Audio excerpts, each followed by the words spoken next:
This meeting back to order. The next item on our agenda is to get an update on the Natrium Reactor demonstration project, and we have a representative from TerraPower with us online.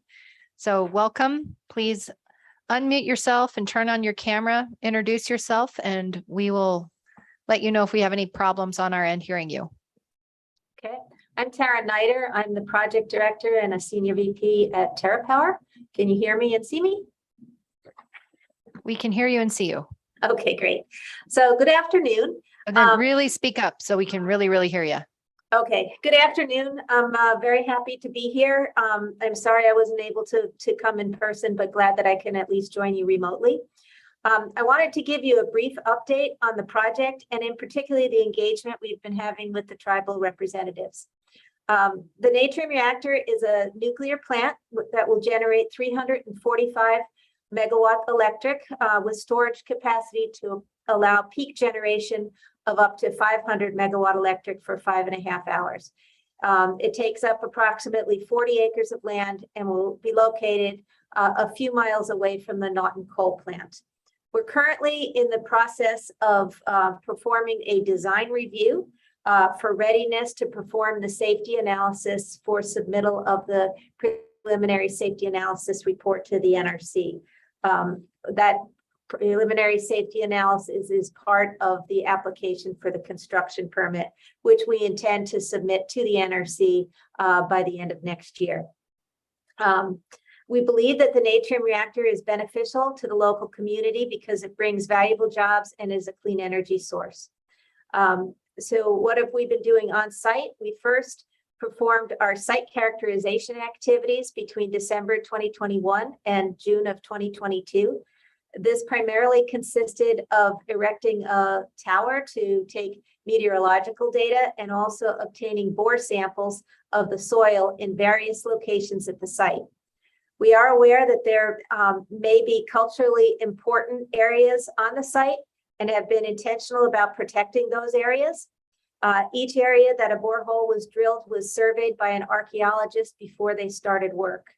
The Cultural Resources Survey was held in the spring, summer, and finalized in the fall of 2022.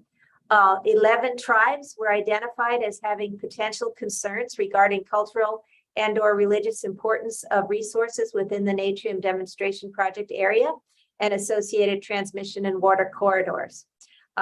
Since that time, a 12th tribe has also been identified and added to our outreach. TerraPower contacted the tribes by letter and email in December of 2021 to introduce the Natrium demonstration project. We also hosted a virtual tribal meeting on April 12th, 2022. That was attended by the Cheyenne and Arapaho tribes of Oklahoma, as well as the Northern Arapaho tribe. At this meeting, the project was described and the cultural resources protection measures that we put in place to date were described, and the opportunities for tribal involvement in cultural resource identification was presented. Following that meeting, our subcontractor, Tetra Tech, made attempts to contact each tribe via telephone and email to determine if they would like to participate in the cultural resource inventory. 2 tribes indicated interest, the Northern Arapaho tribe and the Comanche Nation. Both tribes and tribal cultural specialists sent tribal cultural specialists to participate in the fieldwork portion of the inventory. And actually a total of 1,448 acres were surveyed.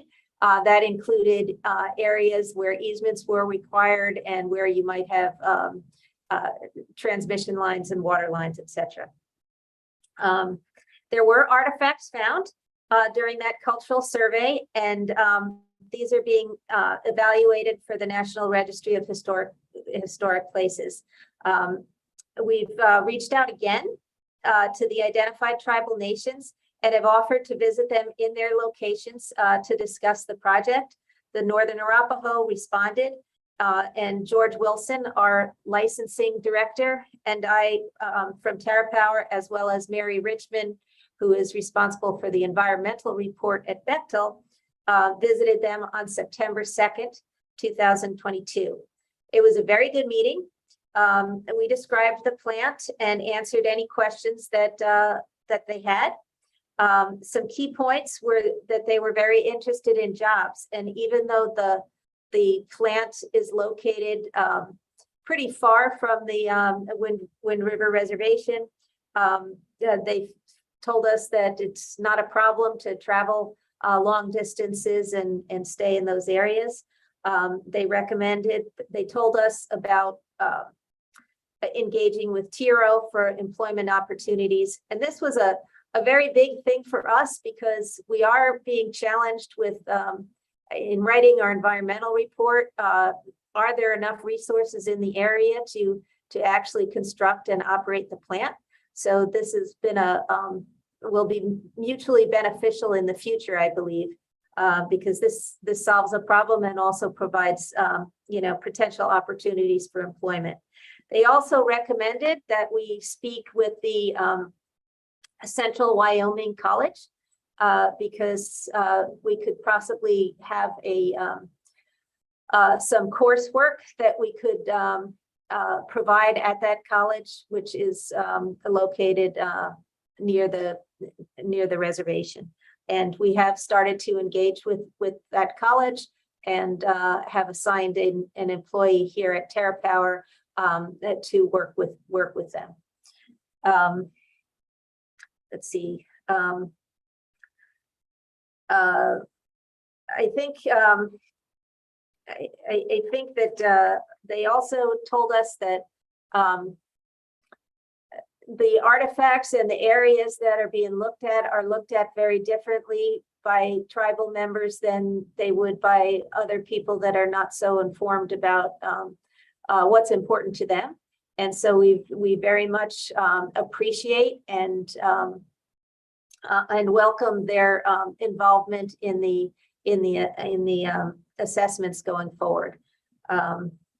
And they told us that different sites and artifacts have special meaning to them depending on how they're positioned amongst each other. So we're very happy about that. So today we have a tribal summit going on in Kemmerer. We did reach out to the 12 tribal nations that were identified again. And we did get representatives from the Northern Arapaho, the Eastern Shoshone, and the Northwestern Band of the Shoshone Nation attending.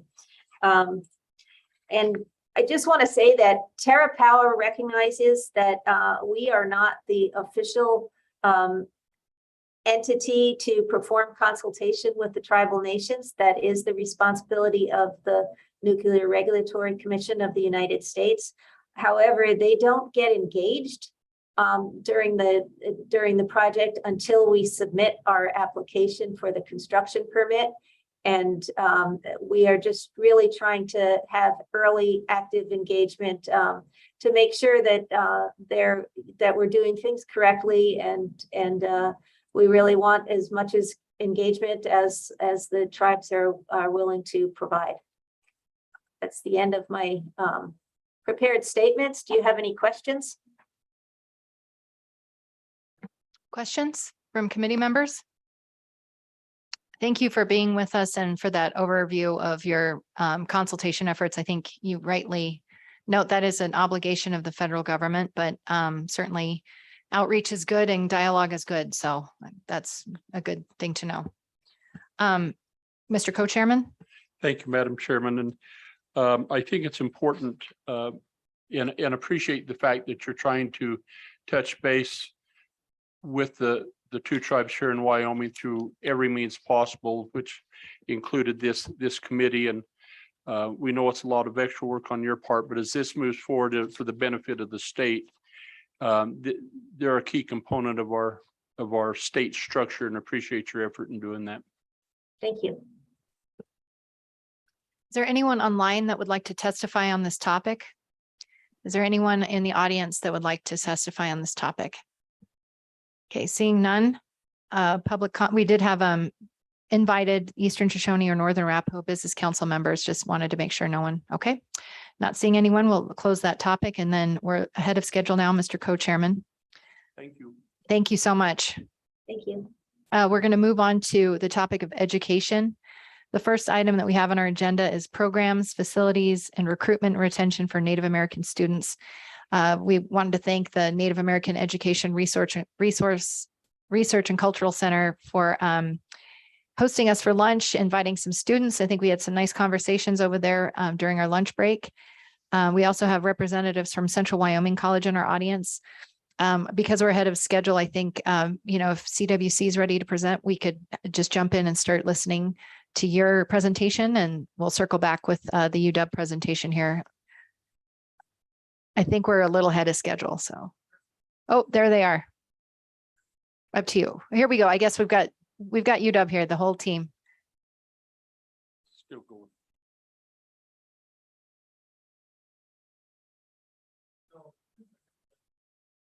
We'll leave it up to the chairman. She'll say. Let's stay on track. Let's have UW come since they're here. Thank you, President Seidel, and anyone else you'd like to invite up to the dais. Welcome.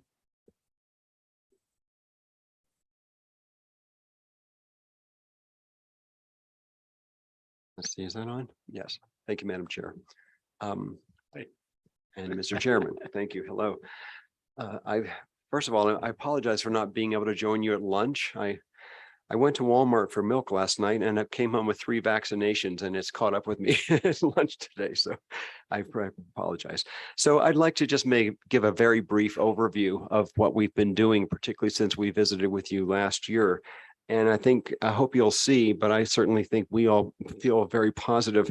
We are very committed to growing a relationship with the tribes and doing everything we can on issues like student recruitment and success, joint research and development. We are already talking about that a lot recently, in economic development in particular. And since my last visit with the committee, a little update, I've personally visited the Wind River area at least a half a dozen times with both business councils. I've been to 2 powwows, my first 2. I certainly enjoyed them very, very much. Brad taught me how to do the dance when we went around, and schools and more. And it's just the beginning of a sustained commitment. And numerous others of us have also made visits up to the reservations. And we've also done a very significant reorganization within the university that I think has reinvigorated our programs. That includes things like, for example, a new advisory council structure. We have members of both business councils, and James Trosper is now a senior advisor to the president and is also a member of this council. He's been very, very active, and particularly in helping me understand things I need to be doing and the university more generally. We also have restarted HIPARI with Professor Teresa Spoonhunter as the director, and she's also a professor in the Haub School. And I just want to point out that is a very big deal that we now have Teresa here as a professor, and that carries a lot of weight. And we're already having conversations through insights related to that on how to better integrate academic programs that involve Native Americans. So I'm sure you'll have a chance to talk about that. We have Raynette Curry Tendor as the director of the Native American Cultural Center, where I think you had lunch, and it's now fully staffed up, I think, for the first time in a long time. So it's really, really beginning to operate. I've been there quite a few times by now. Was there last week for a dinner. And we have a new director, Bridget Grote, from the Native American Studies program. And so all of these things are new since I last visited with this committee. And I have one other announcement to make. We have a vice president for diversity, equity, and inclusion in here as interim, Kim Chestnut, but we are in the very final stages of bringing in someone to take that job on for the long term, and we'll have an announcement about that soon. And that'll be the first position for diversity, equity, and inclusion at the vice president level that we've had at the university. Lots of activities. For example, there's a summit on tourism and hospitality that's being organized up on the reservations. The Center for Entrepreneurship and Innovation has been up there. educational visits, not just visiting the schools. Our Dean of Education has been there. Met Friday with Walia Johns, who's the Director of the Office of Indian Energy Policy at the Department of Energy. Wes Martell was here last week giving a lecture. Many of us attended. It was very, very inspiring and a lot of new ideas. So I'm just going to stop there and hand it over to Kim, if it's all right, and then we'll just take it from there. Questions for President Seidel from committee members? Seeing none. Hello, Kimberly. Thank you, Madam Chair. So we wanted to have the opportunity to talk. For the record, make sure we win. I just can't see your last name. So Kimberly. Yes, Chestnut. And Thank your you. title is? Interim Vice President for Diversity, Equity, Inclusion. Oh, sorry. Thank you. You're welcome. No problem. So wanted to talk a little bit about the council that coordinates the efforts on campus, and then that will directly relate to some of the other folks who will share some updates in their areas. So the first Native American Council here at UW was incepted in 2017. And it was really this last spring when we took a trip in April up to visit both the tribes and visit with both the tribal councils that we had the opportunity to dialogue more about some of their needs and some of the ways in which they would like to better engage with campus. And so we had done some preliminary work. We modified the MOUs, the memorandums of understanding, and then signed. In that, there was unique attention drawn to wanting to ensure that there was a direct representative from each of the two tribes. And so we did some remodeling of that council, and it has since been put into place, and is functioning beautifully. And so I have some information that we can share with you if you want more details. But in short, of course, it is advisory to the president, so he kind of oversees it. But the VP DEI then connects directly with colleagues in research, bless you, education, student support, and community engagement. And then from there, when we have the insight from all of those different parties, we can better advise on the needs. And so what you'll get to hear more specifically about today is some of the areas specifically with research, academics, and student support. Then we meet monthly, with the exception of July. That's not a good month for anybody. But this has been a really incredible opportunity to tap into the potential that now exists, being more fully staffed. And so those were some of the areas that were of challenge. There's a lot of work yet to do. This council knows that. It's prepared to work collectively to meet those needs, but just wanted to share a little bit about that coordinating entity. And then I will pass it over to Dr. Spoonhunter, Madam Chair. Ms. Chestnut, I do have a question. So we've heard it now twice that it's exciting that the center is finally fully staffed. And at lunch, we were reflecting a little bit on the day that we opened that center. I know several of us were in attendance at that event. What was the reason it wasn't fully staffed before? Was it financial, or what was the reason? Yeah, Madam Chair, happy to answer. It was really an element of just having staff available to fill the positions. So natural transition happens. That certainly was the reality here at UW after COVID. And so a number of folks had taken positions elsewhere, and we just were working hard. And there was a unique commitment to wanting to have the staff that joined be from our Native communities as much as possible. And that was achieved as well with kind of a tailored recruitment effort. So follow up, before then COVID, I just don't remember there being positions advertised and not being filled. This is kind of new territory for me. Were they advertised and they just weren't being filled, or these are new advertisements that were just now filled? So the position that Cass and Christy recently filled were published, like listed, and had a recruitment cycle. Does that answer the question, Madam Chair? At inception, when the center first opened, did those two positions exist? Or are Yes. they relatively new positions? Those two positions did exist at inception. And they just weren't filled Accurate. for The- years. No, I mean, Trish stepped out and there was maybe a year gap. The distinction, there's a director position at the center that is new. And that was a transition for Raynette to move into the director position, which then opened up the previous position that had always Understood. been there. Okay, thank you. Yeah. Any other questions before we move on? Ms. Spoonhunter, thank you. Madam Chair, Teresa Spoonhunter, enrolled Northern Arapaho, Director of the High Plains American Indian Research Institute. I'm new. I've started campus last week, brought some clothes down, and some in the process of moving. But as taking on the position of Hapari is really trying to get a grasp of what research is happening at UW and connecting to the reservation. I have worked with UW under the EPSCoR grants, the microbiome, and then we're moving into the next grant, which is the Y-Act on co-production of water and climate change. We're also was awarded the National Science Foundation includes under the Circles Alliance, which includes Wyoming, Montana, North Dakota, South Dakota, Idaho, and New Mexico. This alliance is to kind of encourage more STEM. We have very low STEM numbers at the University of Wyoming. I think we've took 5 students to the American Indian Science and Engineering Conference last year. And so trying to increase those numbers is really important and part of this initiative, but also developing, yes. Mr. Co-Chairman? Thank you, Madam Chairman. So Teresa, I just want to make sure I'm understanding what you're saying on that. When you say we have very low STEM numbers, you're meaning numbers of Native American students In science, participating yeah. in the STEM, not that our university STEM numbers are low. Specifically tribal, Okay. like tribal students. So we have very low numbers for STEM tribal students. Participating. Yeah, participating. Thank you.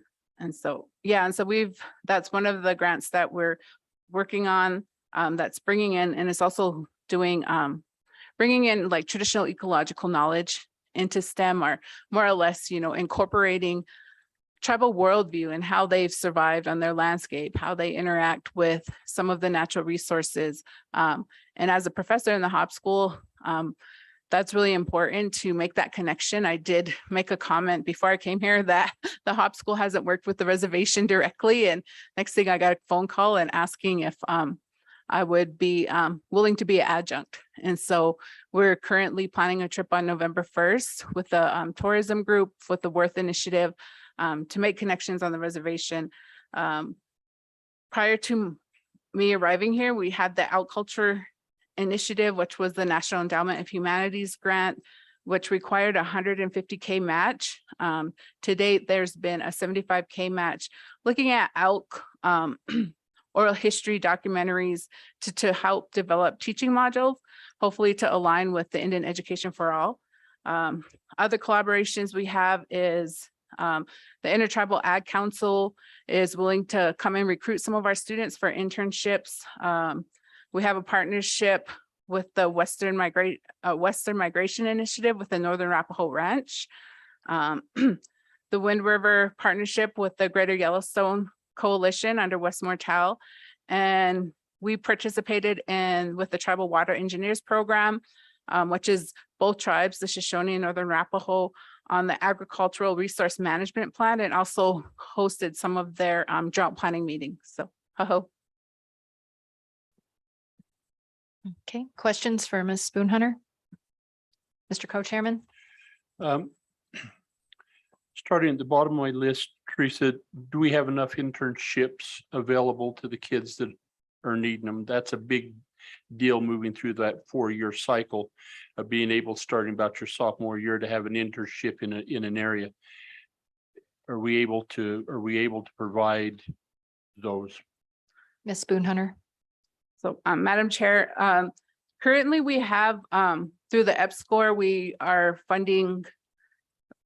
funding 2 students here at UW, and then there's 4 being funded at CWC. So that's just the EPSCoR funding. Those are the only internships that I know that are collaborating. And then we partnered with the Tribal Historic Preservation Office to co-fund 2 interns for their summer, but we still can grow. Follow up, Madam Chairman. Follow up? So I traditionally think of industry coming in and providing internships to kids that are going into various fields. And what you're referring to is bringing them back to a college or here at UW. And so I'm just wanting to understand if those opportunities globally that we see from the massive opportunities from industries and professional organizations are being extended to our Native American kids as well. Ms. Spoonhunter. Okay, Madam Chair, right now we don't have any direct partnerships with any industry, but we've, like I said, through ACES, some of our students did apply to a few of those internships through the American Indian Science Engineering conference. So, but I think only one student may have had the opportunity. The other ones didn't get the internships they applied for. So I think we had like 3 apply. Thank you. Follow up, Madam Follow Chairman. up. So the question that I've really been wanting to ask you is, here you are, and you know, this is an important position that you're filling. And you step back and look, what's the one thing that you're saying University of Wyoming, the state of Wyoming needs to improve at this campus for the benefit of our kids from the Wind River Reservation? Ms. Spoonhunter. Madam Chair. So the one thing I guess that I really think is important is having that applied academia experience on the reservation. And it's through those internships, mentorships, doing classes up on the reservation. I taught a natural resource management class this summer and actually had 2 professors and 1 UW student. And they were like, this is the best class ever. Being able to make that connection with Fish and Game, the tax commission.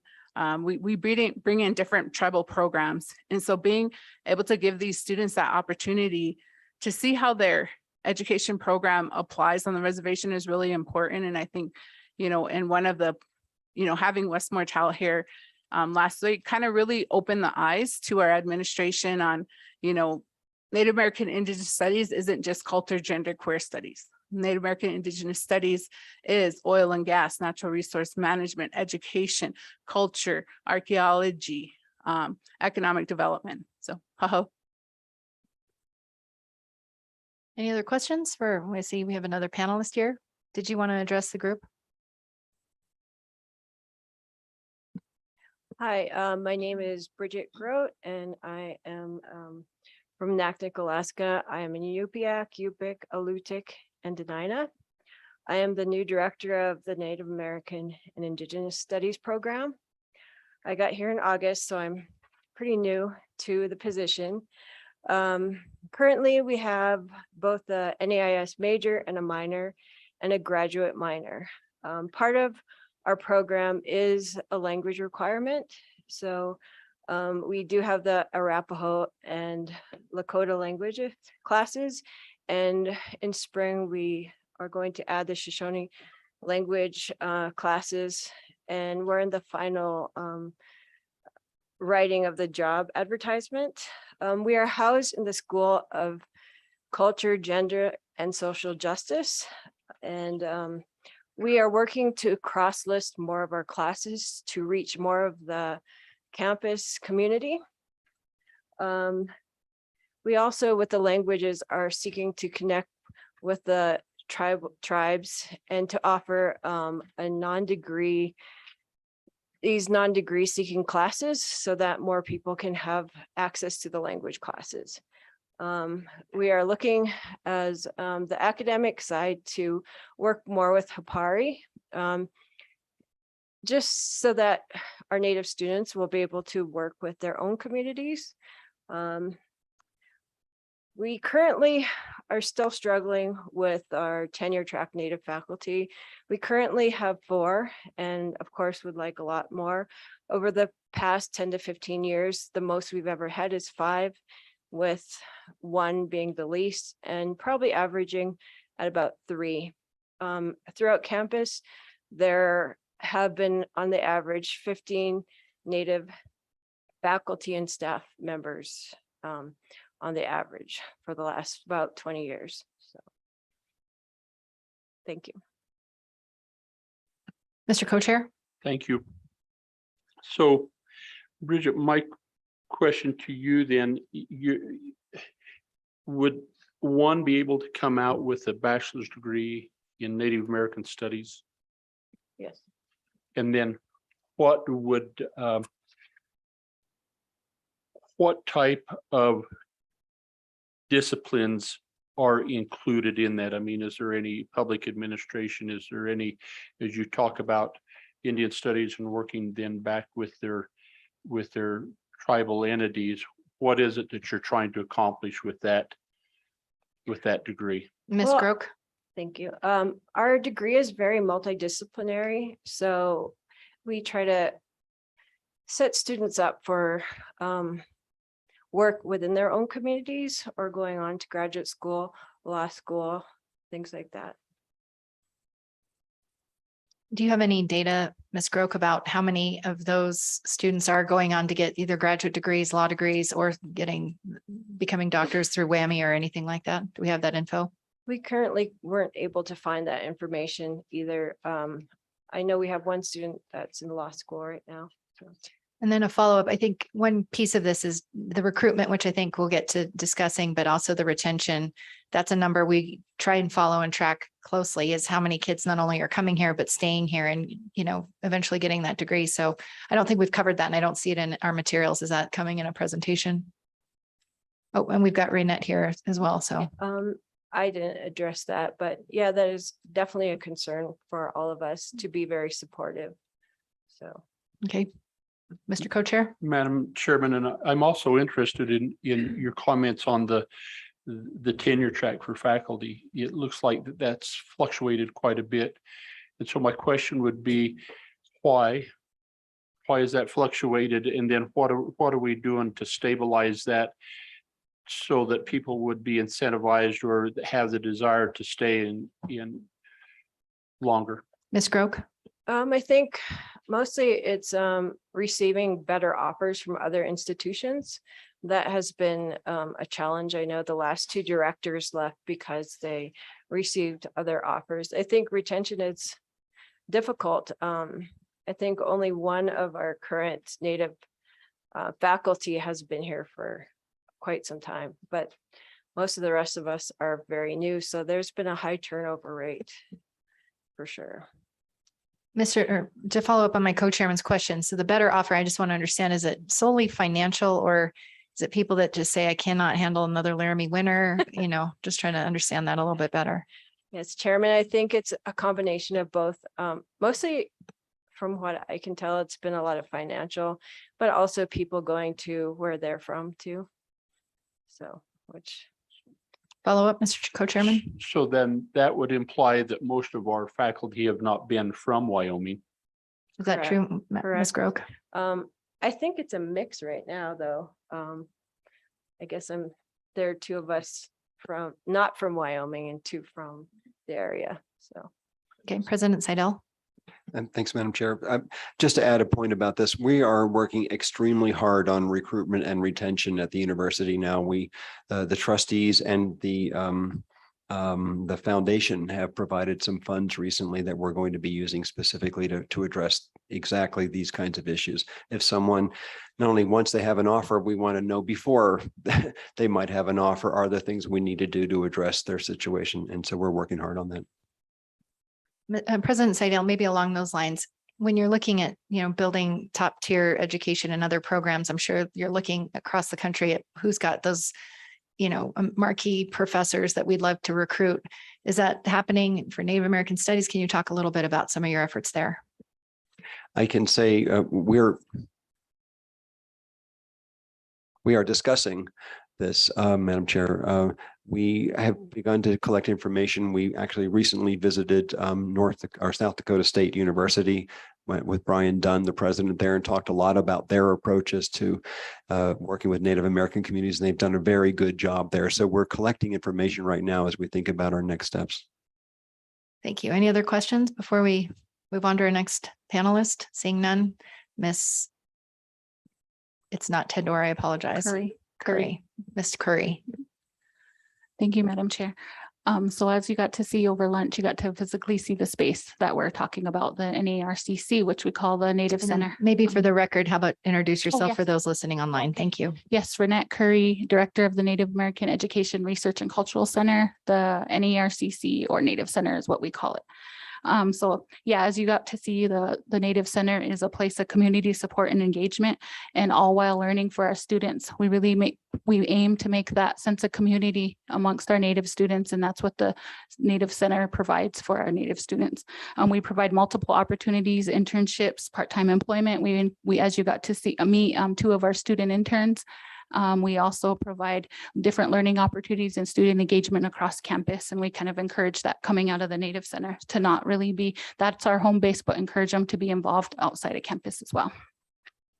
As you can see, here's the self-identified Native numbers that we have as of the fall of 2016 into 2022. We go from enrolled, there's even a higher number, which we found out going through some of our numbers this week, that is up to really 300, because those are intersectional with other backgrounds and other ethnicities. But right here, this is primarily Native American that have on the application status for University of Wyoming. You can now, when you check the box Native, you can enter your tribal descendancy or your tribal enrollment of what tribe you belong to. So it kind of helps us really look closely at the numbers that we serve. But we do include our self-identified as well as the intersectional Native students as well. These are some of the students we serve in the center, and this is our numbers from 2017 when the doors opened to the center to now 2022. I currently serve 49 students in the Native Center, and that goes off of our Native listserv of all the students who reach out to us and get support from us within the center, and that whether it be me or my staff. We have a variety of minors and majors within our Native students. So they have primarily Native and Indigenous Studies is the most popular one that our Natives take on. They also we have some in anthropology, criminal justice, social work, education, pharmacy, nursing, ag business, history, psychology, kinesiology, art, law, zoology, and physiology. These are the ones that our current students are pursuing their degrees in. And whether it be a degree, there's a lot, we have a few students who are double majoring or triple majoring as well. Some of the tribes that we've served since 2017 that I've been able to collect the data I collect: Arapaho, Shoshone, Crow, Lakota, Navajo, Lenape, Seminole, Paiute, Cherokee, and Tlingit. So we do have some Alaska Natives as well. Ms. Curry, do you have these students that you serve as 49? Are the vast majority of them Shoshone and Arapaho? Can you kind of give us a sense? It doesn't have to be hard numbers, but I'm just curious how many, is it one person who identifies as Cherokee, one as Navajo, something like that? No, there's actually a few that identify as Cherokee, and for sure there's one that identifies Seminole and Lenape, but primarily Arapaho students as our population. It presents itself even with the Shoshone students is right behind Arapaho. So primarily Arapaho, Shoshone, but now we're starting to see the different tribal representations grow within the Native Center. Some of the student support services that we do, we start support as soon as the application processes. I work closely with admissions, and so they let me know as soon as the application is submitted and they checked the Native box. So I can then reach out, or now my staff can reach out to the Native students and start connecting them right when the application process starts. So they know that they have the Native Center and they have us as our Native staff and faculty to connect to as soon as they're starting their UW application process. That's how I've been working for the last 3 to 4 years. We also provide an orientation in the fall for all our new and transfer students, and that's been proven to be super successful work. It kind of an informal mentoring program kind of developed out of that, where our older students take our younger students under their wing and really serve as that mentor to them. And hopefully we can get that more structured and modified as we grow the center. And Ms. Curry, it's unfortunate that Representative LeBeau isn't here. I know at our last hearing about this time last year, she had really wanted you to present for us. So I think one question though that arose, and we have CWC here, is we had kind of had the conversation about what you're doing for new students, but transfer students. And I want to make sure I understand some of those numbers as well. How many transfer students are you seeing from CWC and other community colleges? We'll have to get those numbers back to you and follow up to get transfer numbers. Mr. Co-Chairman? So, Raynette, you and I have talked a little bit, a couple of different times. So 5 UW graduates, thanks to a good wife. And I just recall that freshman year, I don't think I want to do this, Dad or Mom. I don't think or you hear that this class or that class has gone sideways. So as you talk about student support, what is our structure for those students so that we can intervene with professors before it gets to catastrophic or acute situation that then they're almost forced to go home? What's in place there to make sure that the professors who have these kids in their class are reaching back to you. Ms. Curry. Madam Chair, Representative Larson, so far what we have in place is an early alert system with the Dean of Students. So if they identify as Native American, the Dean of Students office is able to reach out to me and let me know those students on our early alert list to kind of monitor them from the beginning so we can catch them. A lot of what I do too with the one-on-one support in the Native Center, stay connected to them. So they start telling me that they're starting to struggle, and we can really intervene with them before they're starting to struggle more. And I think if we can intervene with them and we keep that system up, so far it seems to be working. Mr. Co-Chairman. And I appreciate that, but do we put any obligation or any responsibility on the professors to report back, or is this? Madam Chair, Representative Larson, yes. Part of working with the Native Center too is letting our faculty know that we're there and we're available. So far, faculty have reached out to the Native Center if they know. Right now, we need to develop a better system to where our faculty can reach out to us regarding the student. But so far, what we have been doing is, and I know when my students struggle, we make connection with all faculty and let them know. And then from then on, it creates that bridge. And so we've been seeing that work. And I just think we need to come up with a more structured system when it comes to faculty and having that relationship with the Native Center and our student support services and faculty. Yeah, Madam Chair, if I could, Representative Larson, in addition, so there is a high touch kind of environment that is created through high touch, like we get to connect a lot, right? But formally, when the Dean of Students is engaged, it is a tracked system. Each faculty, we get recorded when they were provided notice, we get record of their response. And so Raynette does this beautiful job about ensuring that things are attended to and cared for and does direct outreach, but there is an official formal process to the Dean of Students office as well. Thank you, Madam Chair. Alrighty, please continue. Okay. And so, yes, we have one-on-one meetings, whether it works with academic, which follows up on that. We have a lot of programming and events within the Native Center, our most popular being the Res Dinner, where we bring all our community cultural food together. And that's what we call it. And it's every other week, and it's been well attended, and it's starting to be so popular. Everybody knows it happens every 2 weeks. That's one of our best events through the semester. We all bring stew, fry bread, and potato salad and things we miss from home. And everyone offers to cook something. And so we all give back and share and create that community and culture at the Native Center. But that's we also really collaborate with Multicultural Affairs. So some of their events we are able to collaborate with and kind of co-sponsor. So we have events and programming, at least 1 or 2 events a week for our students to attend. So keeping them engaged on campus also helps their success. And that's goes into our student orgs. We have Keepers of the Fire student organization. That's one of the oldest student orgs on campus. And so that is still operating very finely, as you got to meet some of our students who co-chair and chair that student org. And we also just recently started a new ACES chapter, American Indian Science Engineering Society, here at UW. So that, like Dr. Spoonhunter was mentioning about our STEM students, where that group is really for that area. And so we're starting that. So we have 2 orgs that we really support and sponsor out of the center. And that really helps our student support and our engagement across campus. Our biggest program that I'm super proud to talk about is our Native American Summer Institute. We're on our 5th year of a pre-college summer program where we fully fund 40 Native American high school participants to come to University of Wyoming 9th through 12th grade. They spend 6 days with us, current student, staff, faculty, and they get to see what the town of Laramie and the UW campus is like for 6 straight full days. They live in the residence hall. We do a lot of community outreach in Laramie. We do a lot of cultural events. We bring in Native motivational speakers, youth specifically, to come motivate them and get them excited about college, specifically UW. We hire 6 Native college students who we call our peer mentors, and they really guide the Summer Institute as well. And so there's a team of us that work to provide this summer program for our Native college students. And now I'm starting to see the Native Summer Institute participants starting to attend the University of Wyoming because we're on our 5th year. So now I'm getting more numbers from Native Summer Institute.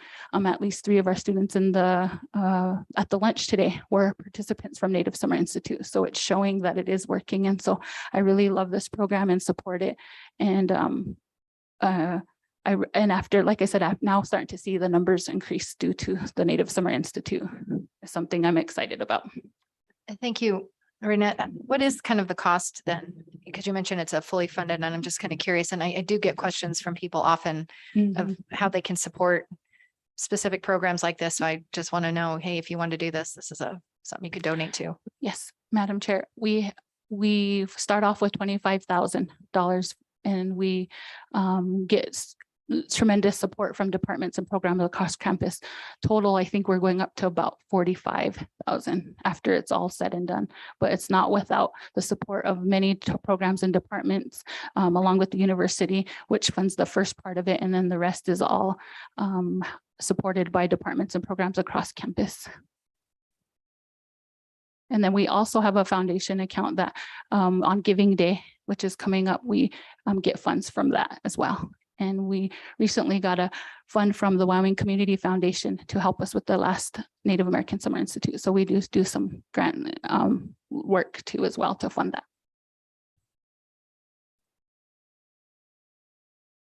Mr. Co-Chairman. So President Seidel, this question maybe comes back to you in our previous meeting. And as I look at the numbers here, if I'm seeing this right, 2022, we've got 65 students on campus identified as Native American, 49 enrolled and involved with NAERCC. And I recall, when we had this conversation last year, we recognized the numbers are not where anybody would like them to be. So do you feel that you've laid the foundation to improve that? And then what type of goal, or what is it that you're looking for next year, the year after? I mean, is it we've had a high of 90 and 20.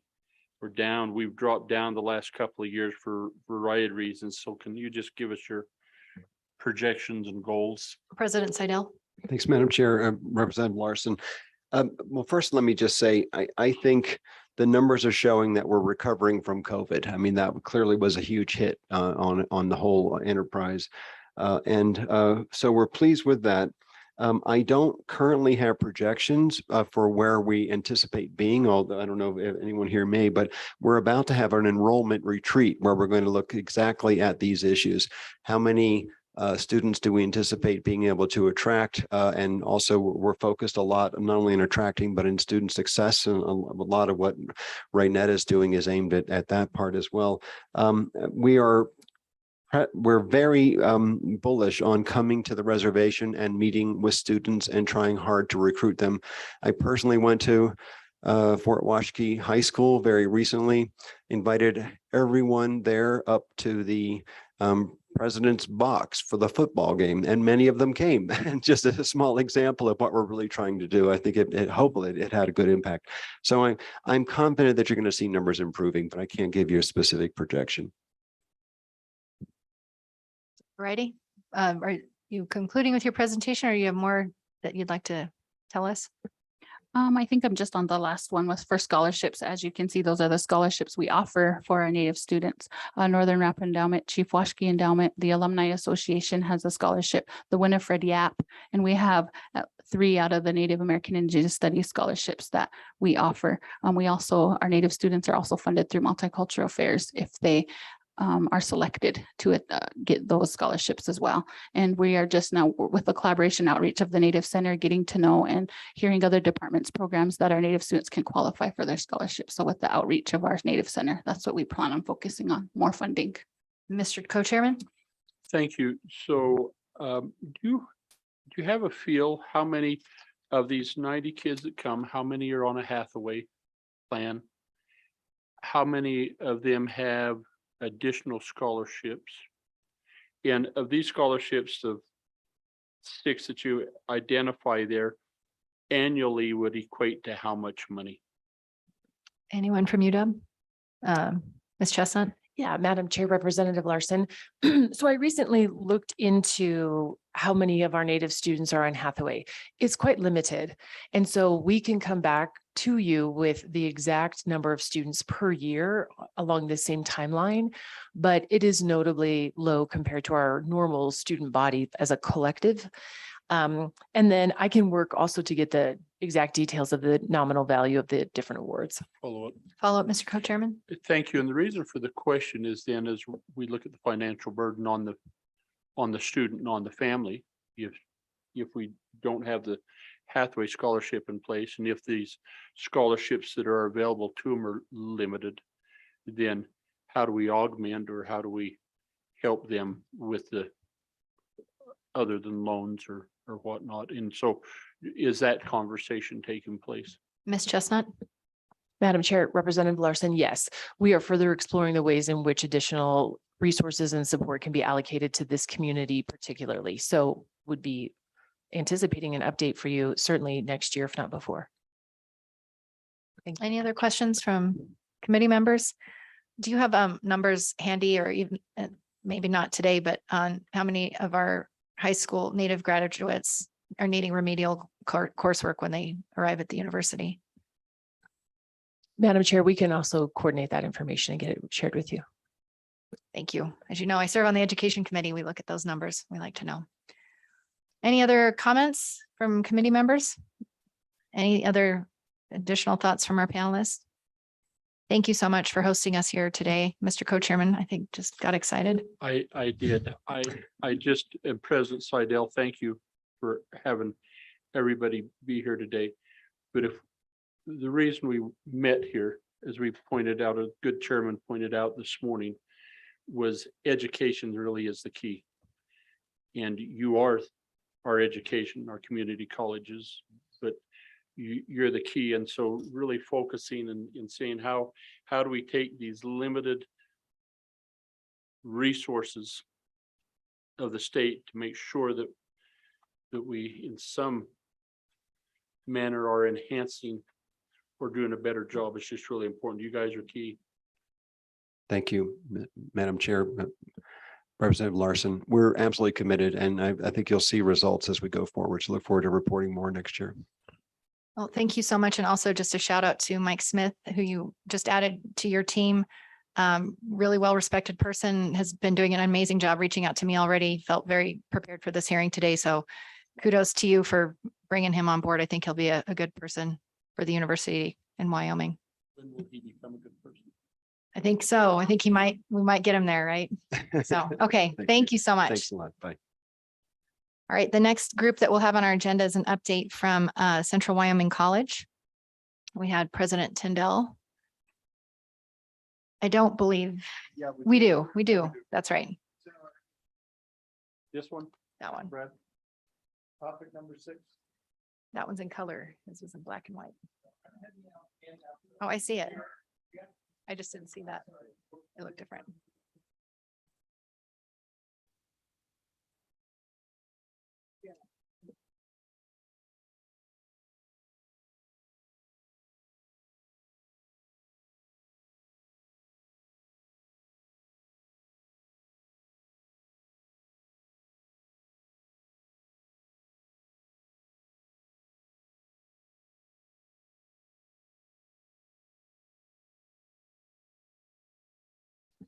Hello, welcome.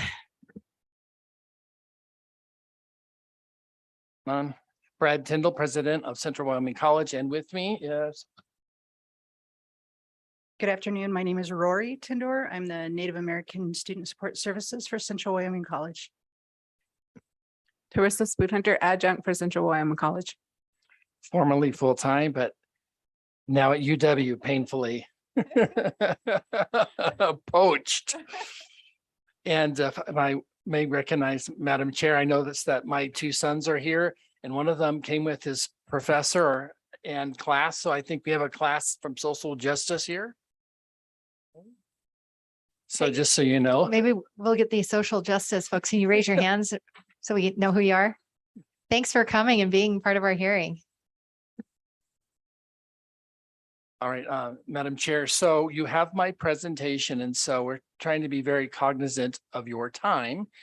And so what we thought we might do, if it pleases Madam Chair, we could just kind of go for this pretty quickly and then entertain as many questions as you possibly like, because you might find that we have the answers, and plus you've hopefully had a chance to look at this a little bit. So right off the bat on the first slide, it's pretty much the structure of the college. You see, we have for credit programs at the associate level, BAS level, and we'll Dr. Spoonhunter will cover that shortly. The other the second pillar of 3 is the Institute of Tribal Learning. And what that is it's outreach, it's community, it's relationship, and so much of serving the community, the broader community with the tribes is relationship and the liaising appropriately. A lot of non-credit credit activities, health related and otherwise. And that's, I think that without that, we would be totally out of balance. You have to recognize there's this strong community component. Mr. Posey could not be here today because of that community component. He had to officiate at a funeral, and that matters. That I think the reason why Mr. Posey succeeded 22 years in the Eastern Shoshone Business Council, because he understood the importance of relationship. And so I think as a college, we've learned the importance of that as well, and we appreciate what he's doing today. And I will do my best to cover his part of the presentation. And the third leg, of course, with student support. And we have there the lead there, Rory Tindor, but we have other staff as well. Under Ivan Posey, you can see that we are now doing epidemiological data coordination. And that's really with the Rocky Mountain Tribals leaders. And that's that kind of community health piece. The second slide just shows you a bunch of administrators where we take this very seriously. As president of the college, I have 5 major presidential initiatives, and better service to the reservation, programming, and student support is one of my initiatives. The Alpine Science Institute initiative is a kissing cousin, but you'll hear has a lot to do with serving our native populations. So this is very, very important to the college. Overall, so before I pass it off, I just kind of frame this a little bit, having heard some of the questions you gave to our very good friends at UW, it's just kind of some numbers. The first slide shows a bunch of faces. So the natural question is, how many enrolled members do we have on staff? I counted 9, and I wrote their names out because people say, really, is that high? And I'm happy to say we're at 9, and we have about 215 employees. So that's 4%. Be nice to have that better, but it's better than it was when I started. It's about 3 times better.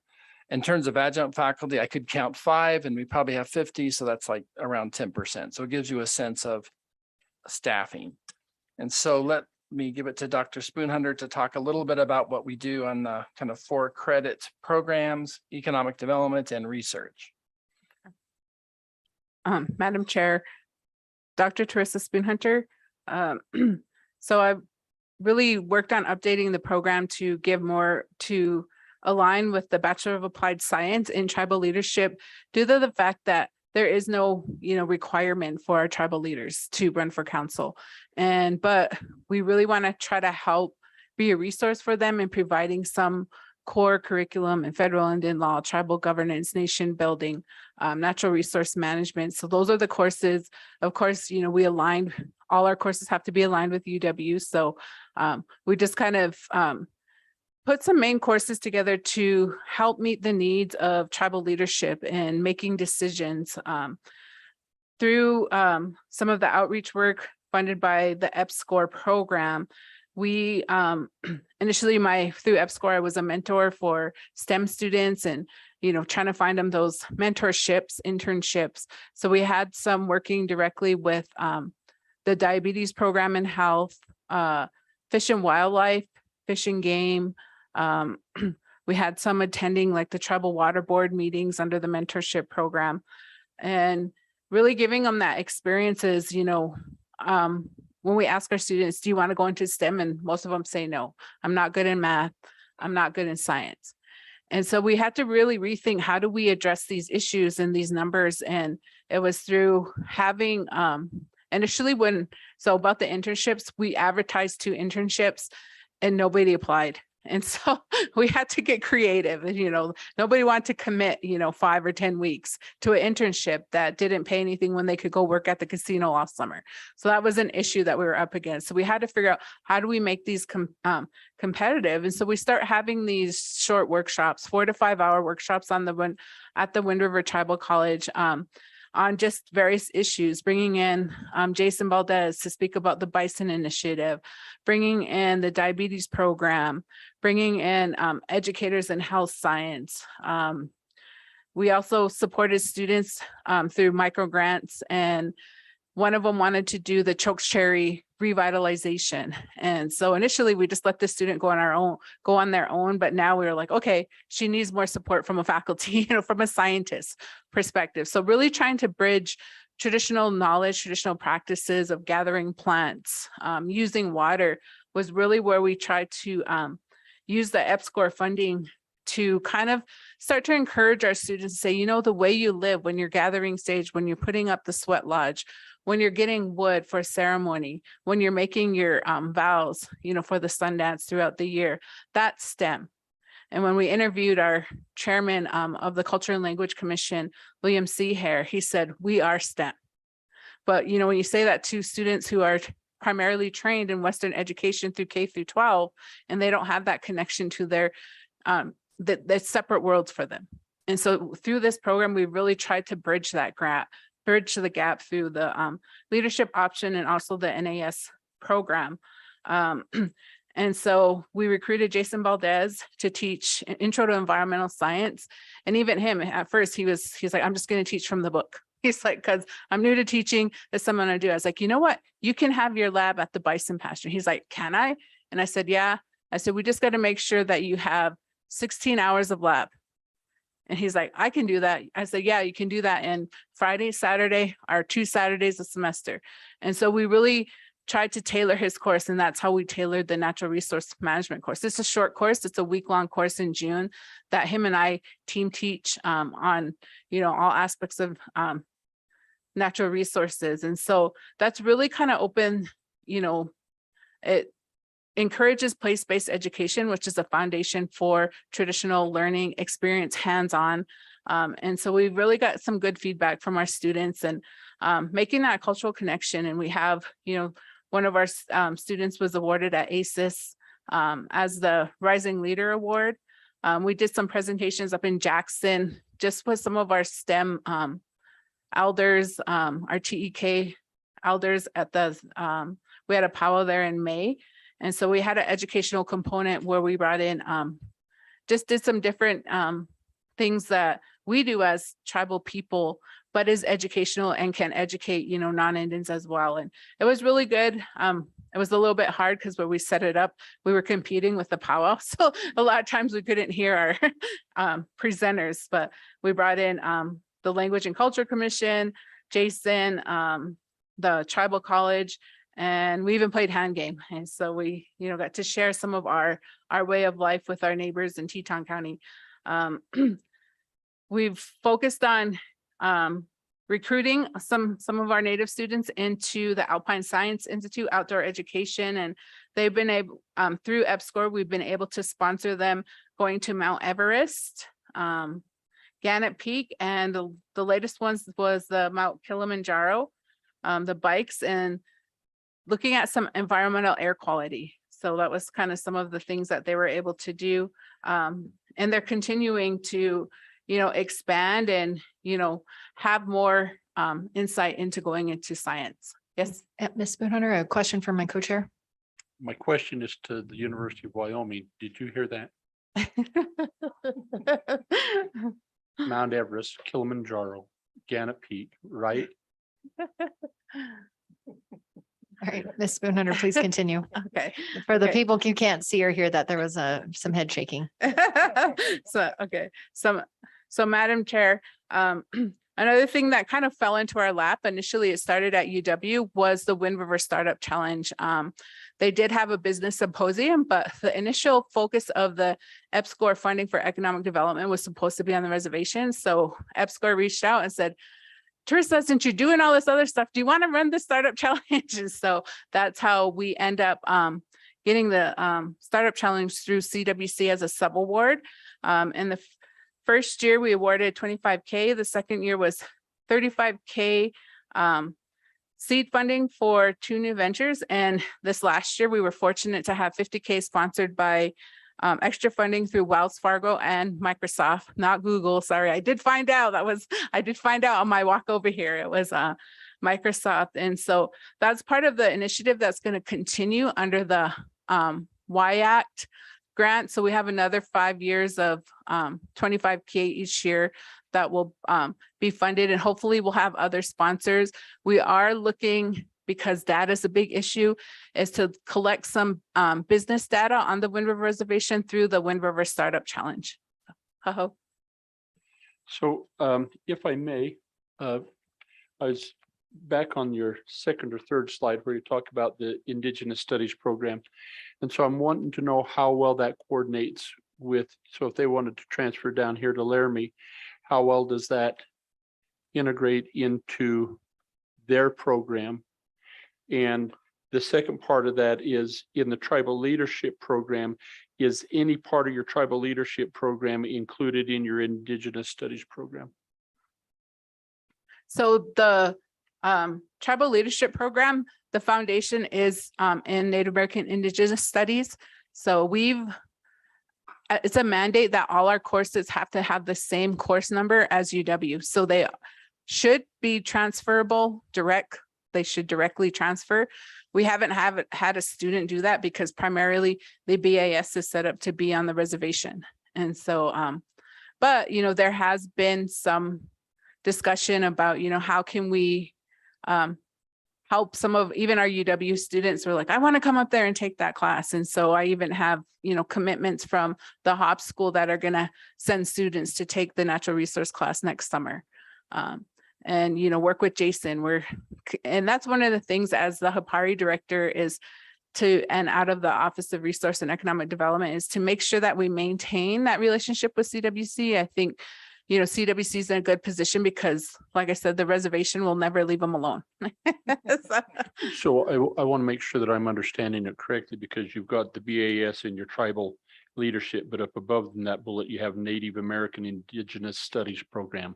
Mm-hmm. Is that a BAS or is that? That's an associate's. And that was my question. So can they transfer with that associate degree down and then fall into the 4-year degree that is offered here at the University of Wyoming? And does that work well?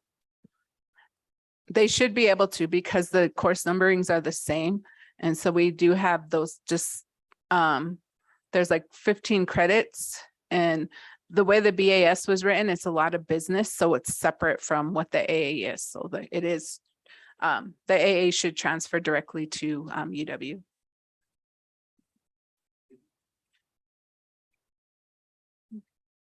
So I think I'm done. Okay, Dr. Tyndall, who's next? Yeah, so I could just comment a little bit and then I'm next because Ivan isn't here. But you'll see that I do think part of our strategy, really thanks to Jackie Clancher and the Alpine Science Institute, is to really create future powerful role models to emulate. And so when she takes students, riding down from Banff, Canada down to the Mexico border, I think this last year they stopped in Lander. It's quite an undertaking, but it also is good science too. So one thing that we've done on several of these trips is we've worked with industry, actually in the design of new devices that do environmental readings as you bike along.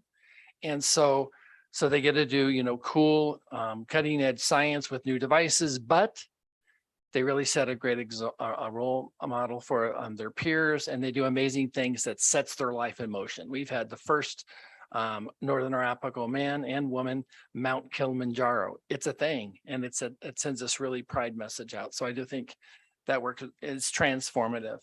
Another little piece we do for economic development is in the ag sector too. We're very much co-sponsor many Wind River ag activities and there's a lot of interest and potential there. So now if I just kind of yes, sir. So at lunch today, we had, I don't know where our guy is from Oklahoma, he was saying, man, he says, I would love to be able to do an internship with bison. He's here at the university. Well, should he just come to CWC? Huh? Yeah, and work with Jason Baldes Okay. through probably Teresa. I think that I think we just France and England married when UW got So I guess, Teresa. I guess it poses a question to me back to the two. There's some unique opportunities, I think, in Fremont County that just don't avail themselves always here in Laramie, that maybe our students here at the University of Wyoming might benefit from. And is there a chance that there could be maybe a little more collaboration or becoming aware of these programs in case there is an opportunity for an enhanced version? So, Okay, thank you. So Representative Larson, Teresa Spoonhunter. So the current Circles grant was awarded to CWC, but because I'm the PI, that's how it came to UW. But I did commit, part of that commitment is to Jason Baldes and working with him to support him in 5 years. I mean, because when we get these grants for 5 years, when we work directly with the tribal council, we could be working with 3 different councils, especially with the Arapaho. And so I've developed this model that I work directly with programs, tribal programs, rather than tribal leaderships. I know for a while UW was really pushing us to, work with, get okays and, try to get permission from tribal leaders, and then they're gone the next year. And so I've really focused my work and outreach in working with tribal programs. And so our current programs that we're bringing in from EPSCoR are going to be the Water Board, the Historic Preservation Office, the Eastern Bison Shoshone, and all these are in Fremont County. So we were going to be able to fund students both from UW and CWC to be those interns.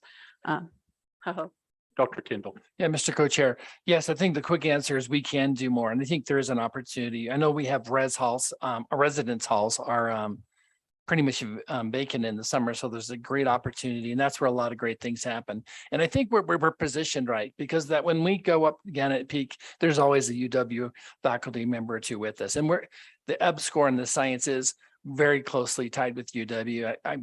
I think it's fair to say that probably CWC is most closely tied to UW when it comes to science. We're very proud of that. So I do think we're positioned to do more and have more kind of reverse applied science during the summer in particular. So the next area, because Mr. Ivan Posey isn't here, is the Institute of Tribal Learning. And that's everything doing this non-credit community outreach, community health, human and tribal development, and his liaison work. Because you're working with 2 sovereign nations. And so, I mean, that sovereignty is I understand is a little complicated, but the way I view it is we respect that sovereignty. And I always have the mindset I'm working with France and Germany or something like that. Get permissions, do things right, build relationships. Don't be stomping around where you shouldn't be without, the proper permissions and understanding. And that's how we thrive really together from that perspective. And the Institute of Tribal Learning under Ivan's leadership does all that. And so the interesting thing we're really proud of is what we've rolled out most recently is the Tribal Wisdom Society. And at first I heard this, I was kind of thinking, what in the world is that? Is this like Leadership Fremont County for the reservation? No, nothing like that at all. It's not one of those leadership programs where you kind of meet everybody in certain sectors.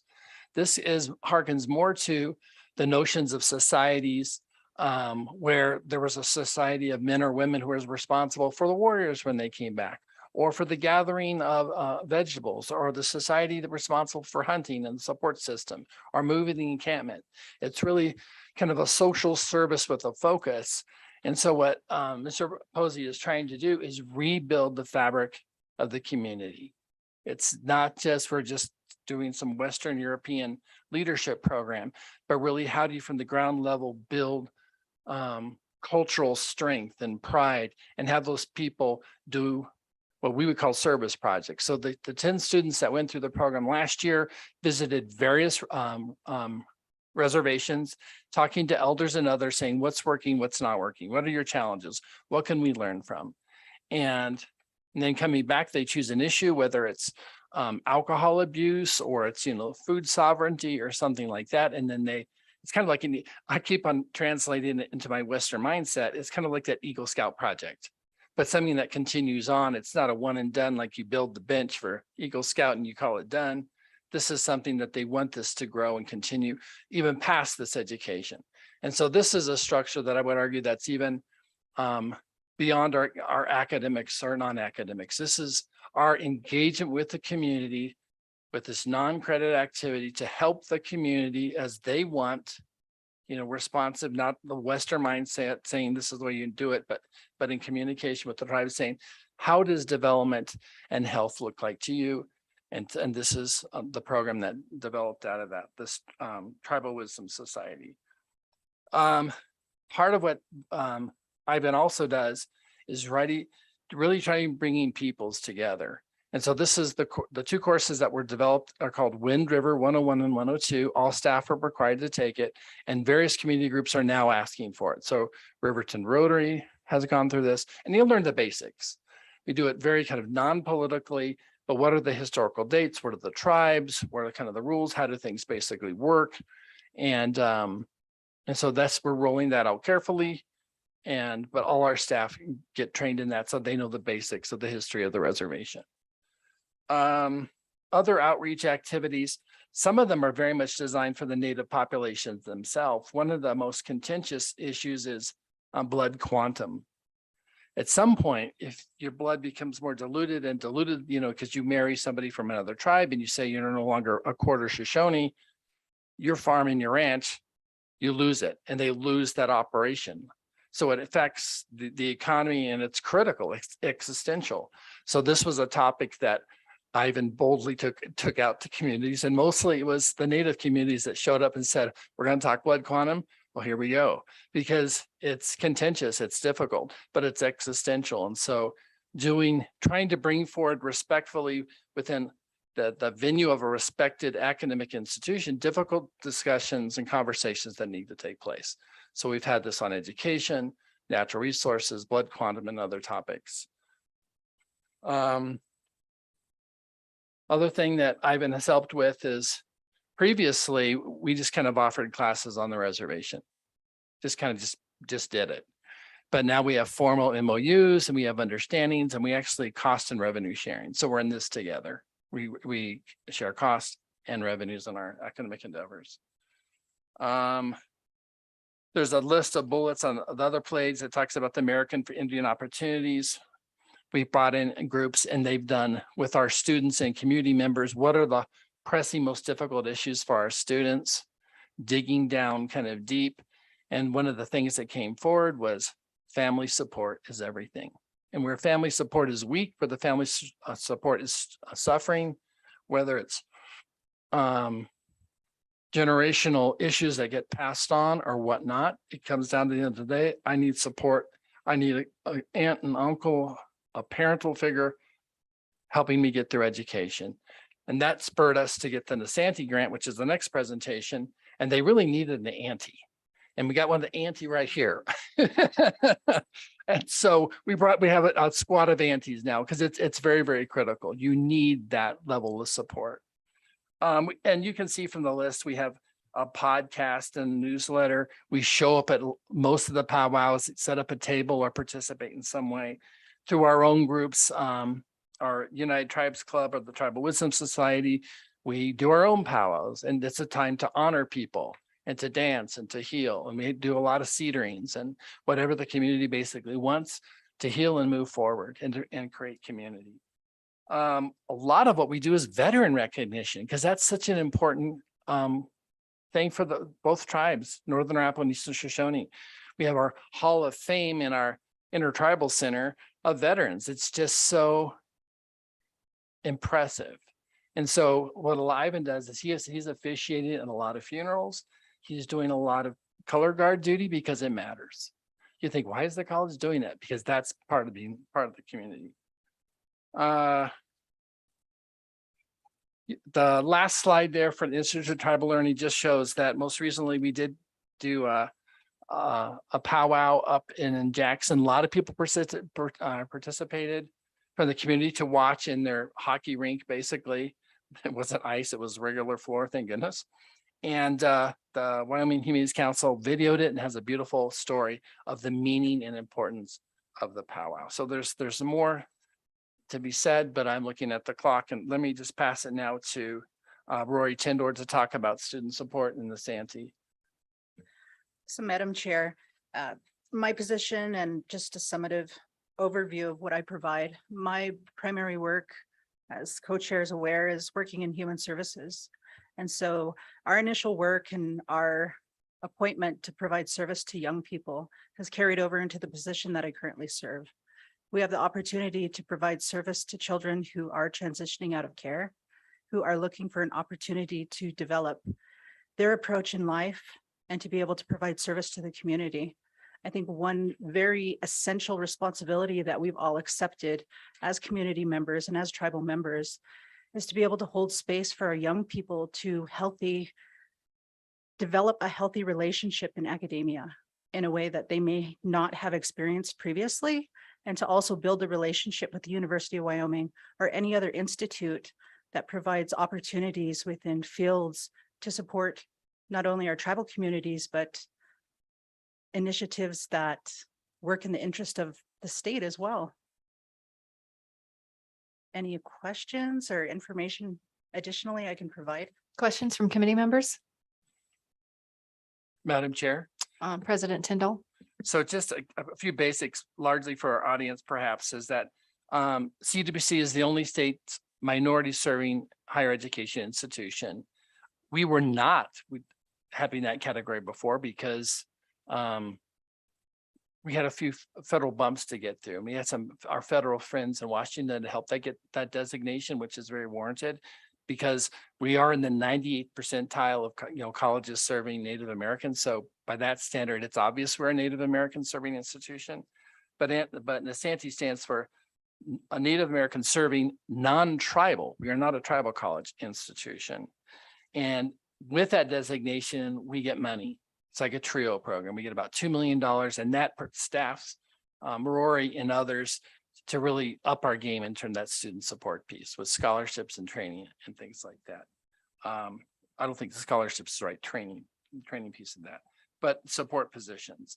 And so then when we tie that to our strength in TRIO, because Central Wyoming College is lucky to be able to have a really strong mission in serving a lot of at-risk students. We have 85% of our students at risk. That's Native American and not a Native American student. So we have a lot of poverty. And the good part of that is we get a lot of TRIO funds. So we're upping our game very much in terms of the support services and kind of going on. So how are we doing? So we have this survey called the Community College Survey of Student Engagement. And that's like 2 slides down, where we survey students saying, how are you feeling? Are we supporting you? And we're looking for gaps. We're looking, are Native American students feeling treated worse? Are they being supported equally? And it's kind of I'm glad to see that there aren't any alarming equity gaps.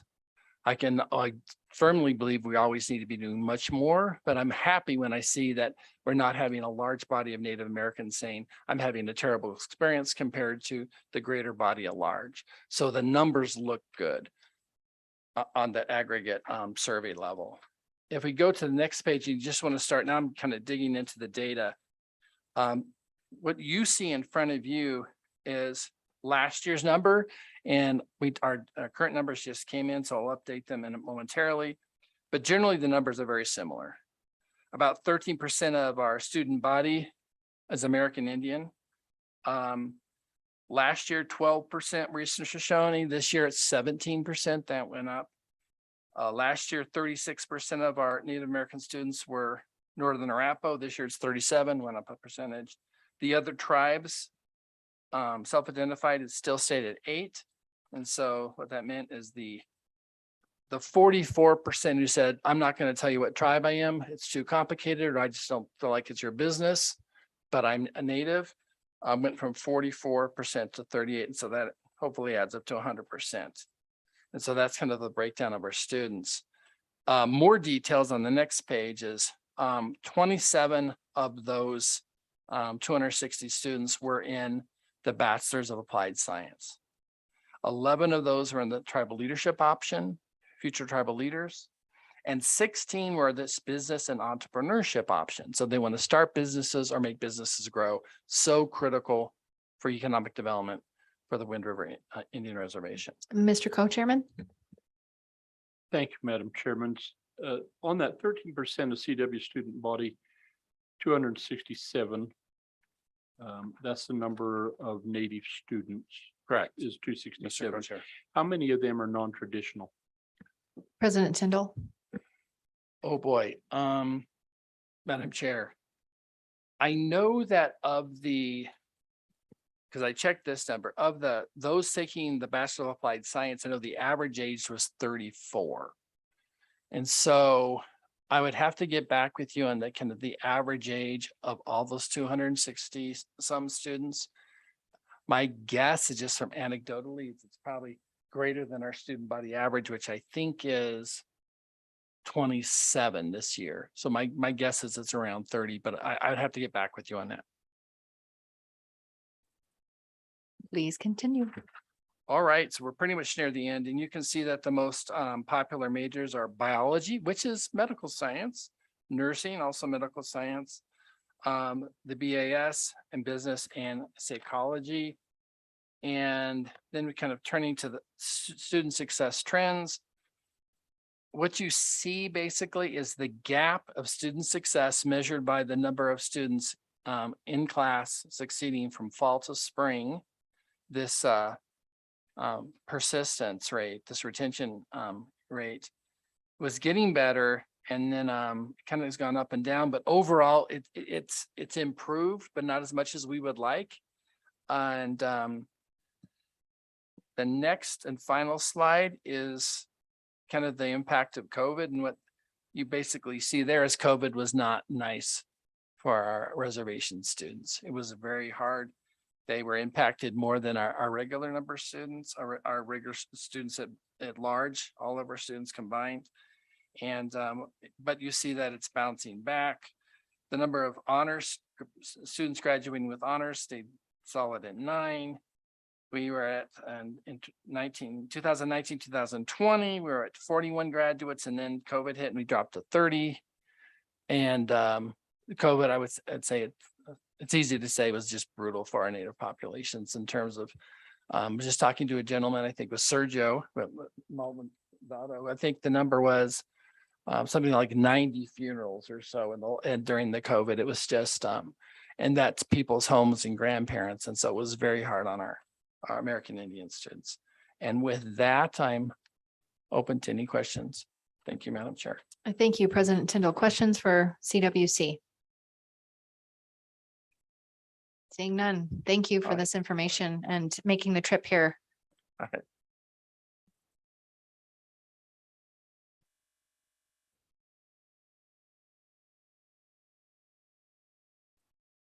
Is there any public comment on this higher ed discussion that we're having? Programs, facilities, and recruitment retention of Native students. Okay, seeing none.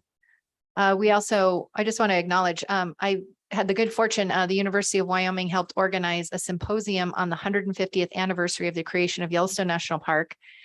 I traveled to that event in May, and I got to know a new professor at the University of Wyoming Law School, Autumn Bernhardt, and I see her in the back there. She's teaching federal Indian law, so just to say hello to my colleagues. That was nice. Thanks for being here, Autumn, to listen to us do our business. All right, and then Mr. Co-Chairman. So I'm glad you brought that up. That was a question we also forgot to ask, because I had intended to talk about and ask what courses in our law school are being focused towards Indian law. Do we have maybe a 10-second? We could probably accommodate that question. Is there anyone in the audience who has that information about what classes are being taught that are geared toward federal Indian law or Indigenous studies? Autumn, did you have an answer? Bring her up. Come on up. the danger of coming to our hearing. Sorry, Autumn. Historic preservation. Hello, for the record. For the record, my name is Autumn Bernhardt. I'm a assistant professor of law at UW. And in response to the question of what classes are being offered in terms of Indian law at the law school, I'm teaching federal Indian law this semester. I'll also be teaching environmental justice and stewardship class later on, as well as public lands. I'm hoping possibly to cross-list those with NAIS because there will be a substantive Indian law component that might be accessible for grad students. I'm also teaching legislation as well as advanced appellate advocacy. So we'll be covering, we'll be using Indian law and environmental law case studies and legislation, but I think it might be a little bit of they'll be swimming at the deep end. So that one probably won't be open for graduate students because it's an upper division course for 2Ls and 3Ls at law school. Any other questions? Autumn, we have been spending a lot of time in this committee talking about the Indian Child Welfare Act. Is that something that you've studied or have some familiarity with or expertise? I'm getting some. It's not where I practice. So I practiced for a decade and then I've taught for over a decade. I've been mainly practiced in Indian and environmental law, that intersection. So I actually tried to avoid ICWA when I was in practice myself. It's very deep. So Mr. Co-Chairman. Madam Chairman, thank you. I would just share with you that it's hard to imagine an attorney practicing in the state of Wyoming, private practice, that isn't going to run into that. And if they're doing any type of advocacy, that they're not going to need to have some type of understanding of that. And I just wonder if we're missing the boat a little by not at least giving some rudimentary understanding to our. We're definitely talking about the case before the Supreme Court is called Brackeen. Right. We're definitely talking about it. And there's actually a very thorough podcast called This Land. One of my Indigenous students actually introduced it to me. And it covers like all the pleadings in the Brackeen case. And when I drive around, I'm becoming familiar with ICWA. It's just something that I didn't practice in because I focused on Indian law. But the federal Indian law class, we cover all aspects of Indian law. So Madam Follow Chairman, up. thank you. I guess what we're doing is throwing some cookies out there that maybe you're going to take back and make some suggestion that this ought to be something that ought to be covered more in our law school. Okay, we can all listen to podcasts, but we want to. Oh, it's in the case book as well. Well, I know, Yeah. but is it a class? Oh, a class specifically on ICWA? Mhm. There you go. Okay. And then just also thanks to Autumn, the State Bar Convention, we're trying to build better bridges between practicing Wyoming attorneys and the law school. I think that is some other legislators have had that concern that we're not working together as closely. So I do want to thank Autumn. She bailed us out and came to the State Bar Convention and we talked about tribal cultural property. So thank you, Autumn, for that. And we were off the hot seat. How about we let you go? All right, thank you. Thank you.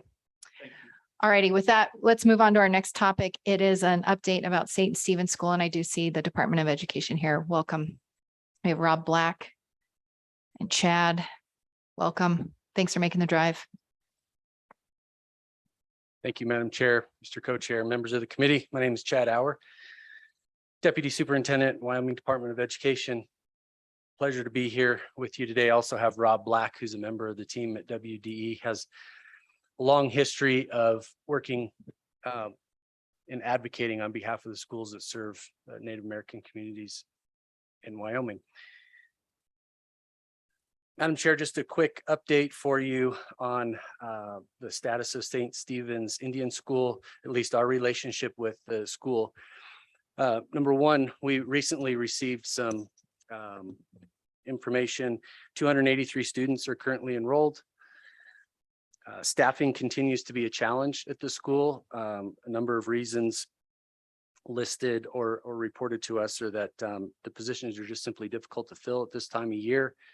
There's a general teacher shortage, shortage of qualified applicants, and there are some stricter requirements in terms of background checks, et cetera, for teachers that will be teaching, and I want to say there were federal background checks for teachers that would be working at the school.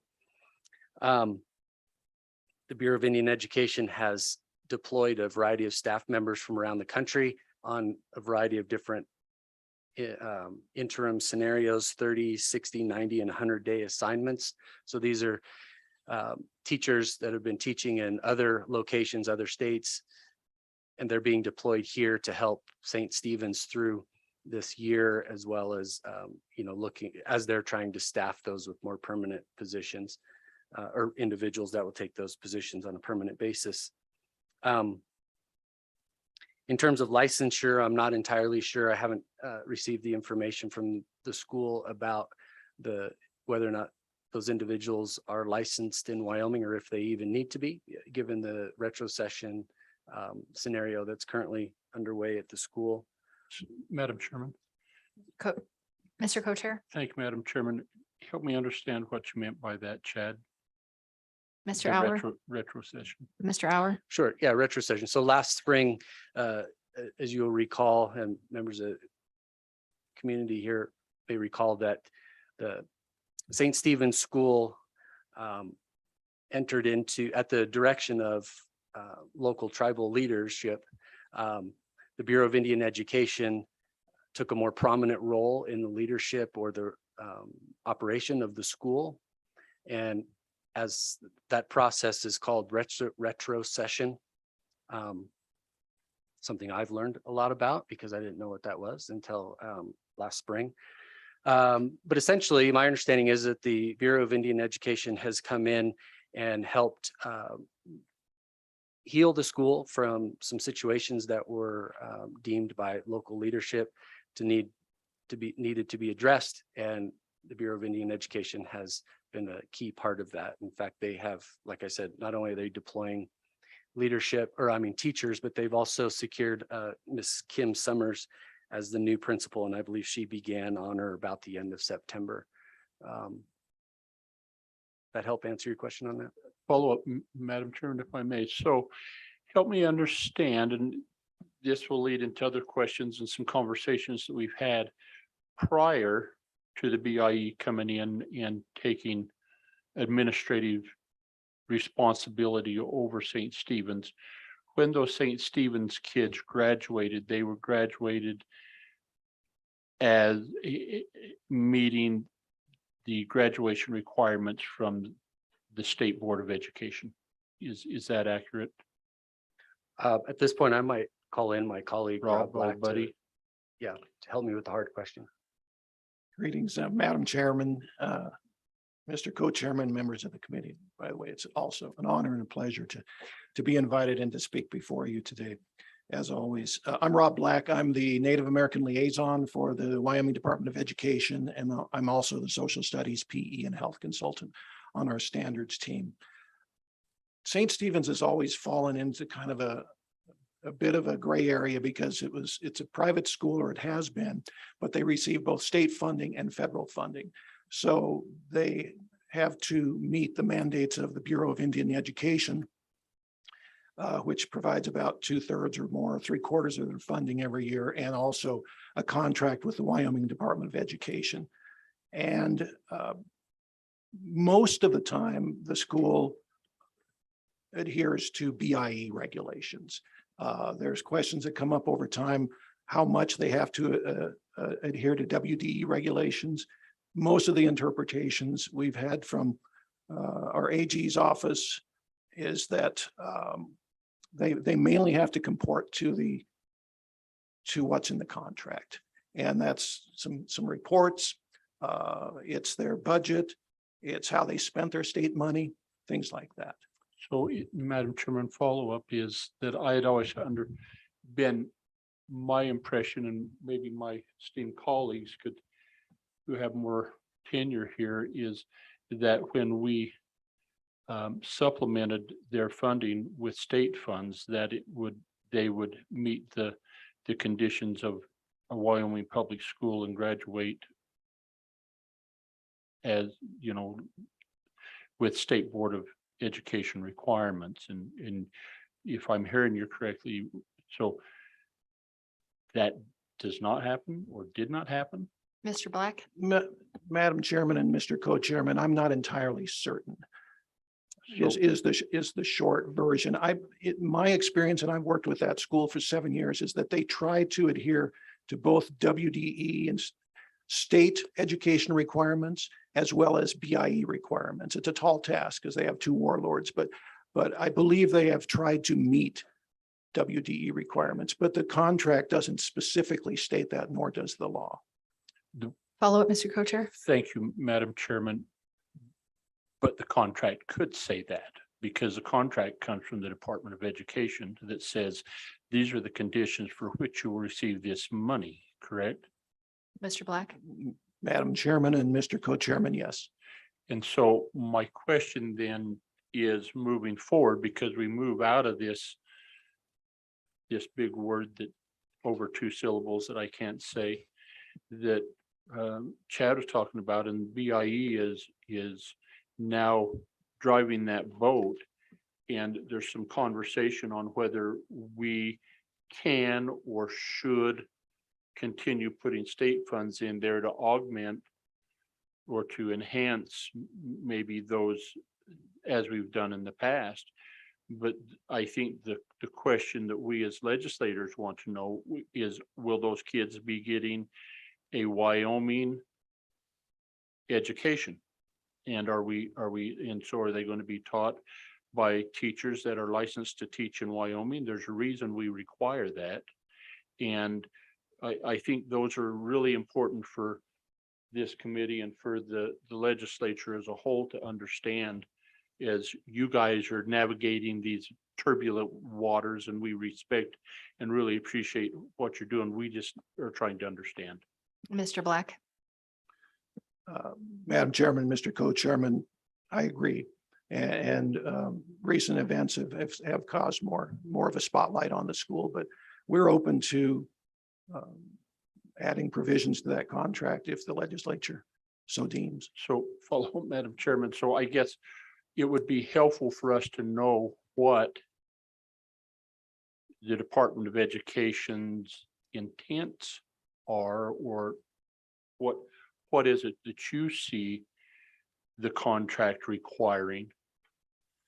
And perhaps before we get too far down the road, it would be helpful that maybe the Education or the Appropriations Committee, this committee, would at least understand that, because as we go into this supplemental budget, there's just a lot of conversation around this whole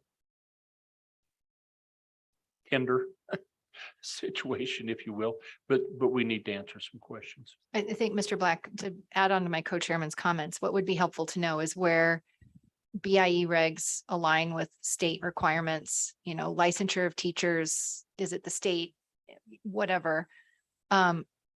Has some alignment. We don't have, necessarily graduation requirements, but I think most kids in Wyoming are looking at the Hathaway. Those BIE kids, are they eligible for that? Because they've got the BIE curriculum. I mean, it's now needing to understand, I think, a little bit better what opportunities these kids maybe have or don't have, and just at least seeing it. And I don't think there has to be perfect alignment in all areas, but at least knowing where they diverge would be helpful too.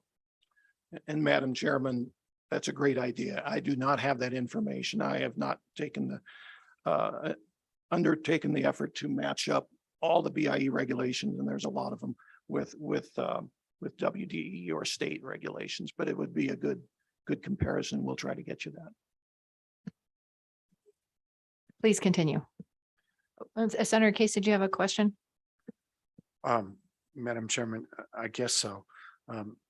Madam Chairman, I was involved in the very beginning of this funding for St. Stephen's School, and this committee had a couple of leaders, Harry Tipton and Robert Peck, both have long gone now.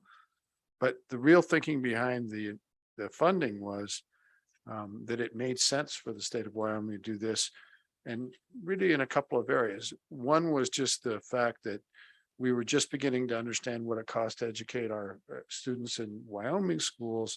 And there was a feeling that that St. Stephen's was doing some good work. They were we could give them supplemental money, and it was actually cheaper than if they were to go to Wyoming public schools. That was one thinking. That was the economic part.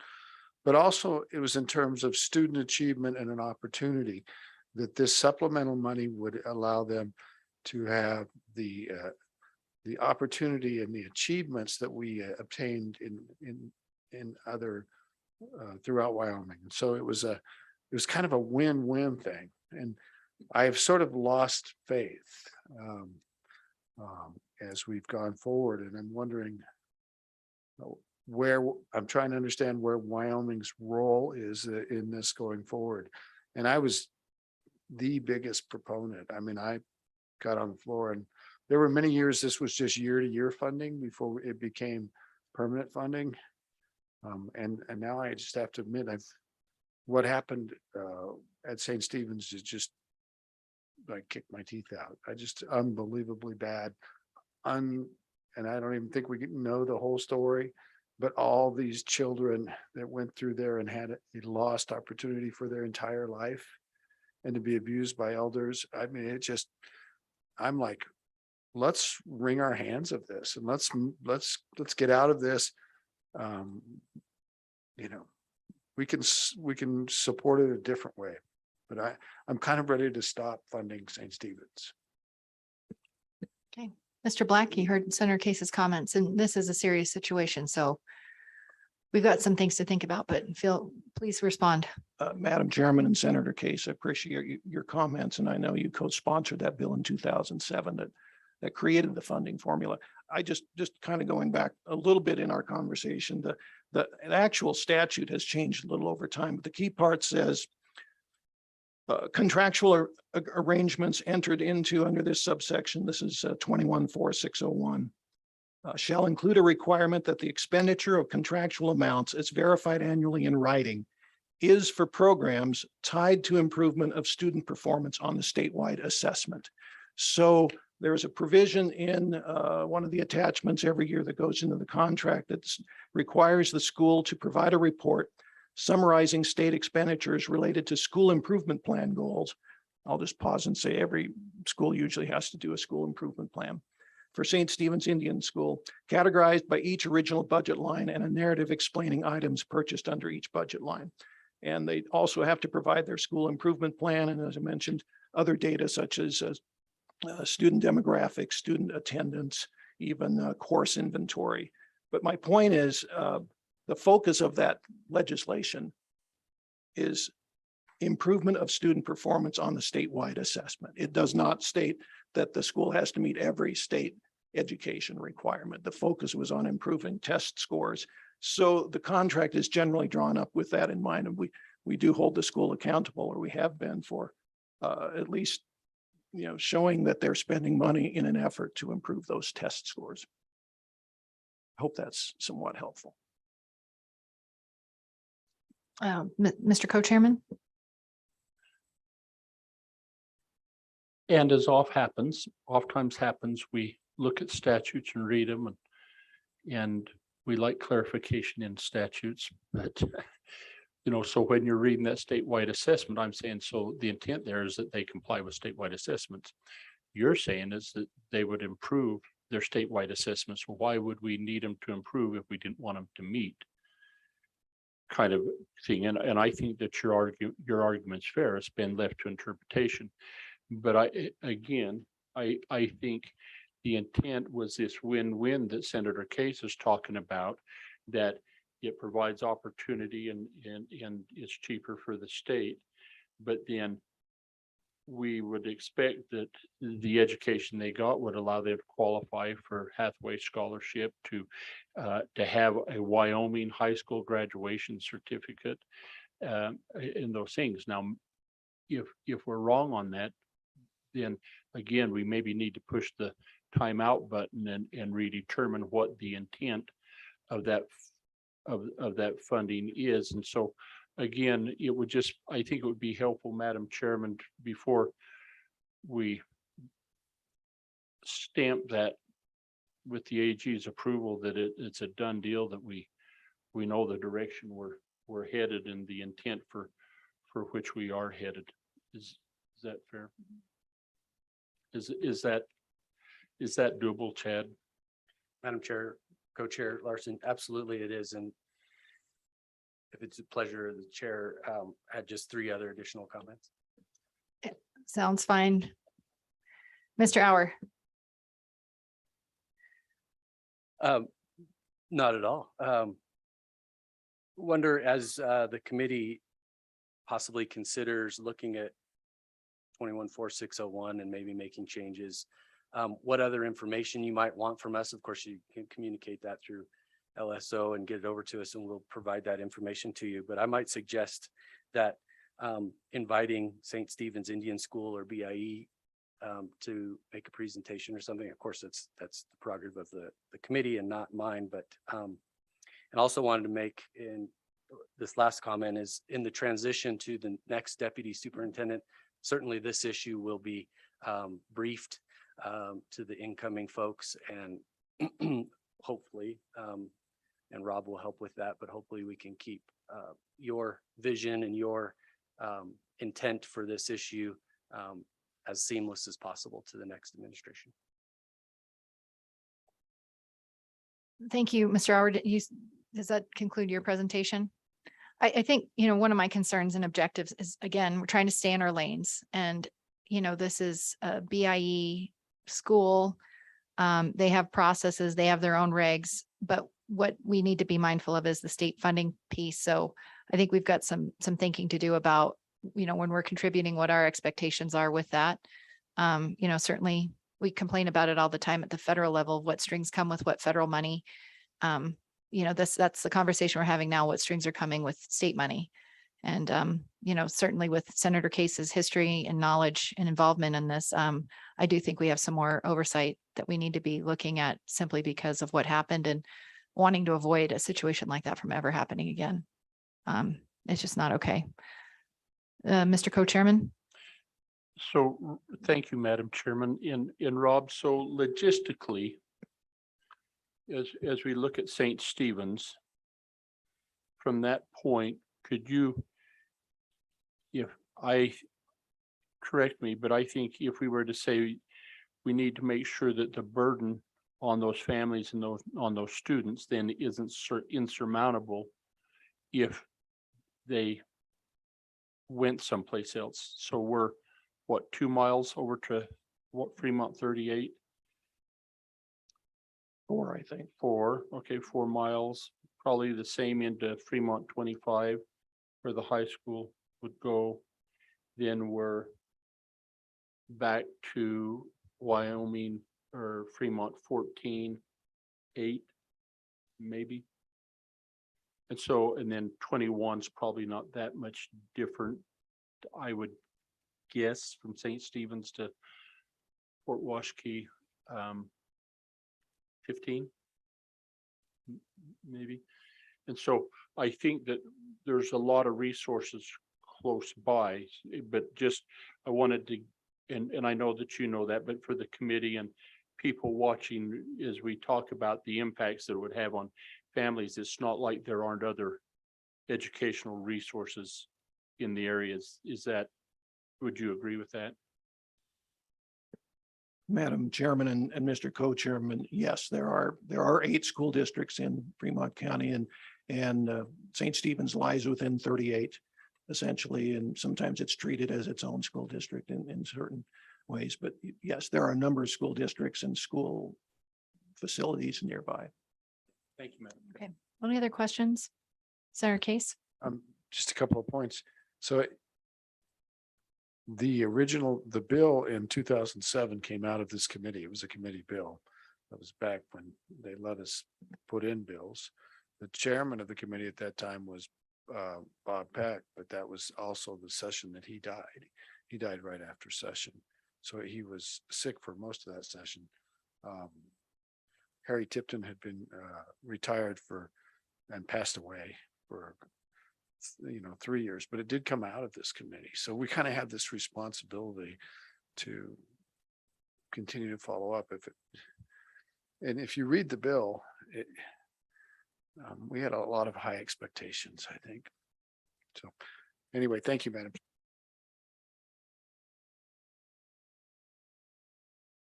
Senate File 72 in year 2007. And it's sponsored by the Select Committee on Tribal Relations. Okay. All righty.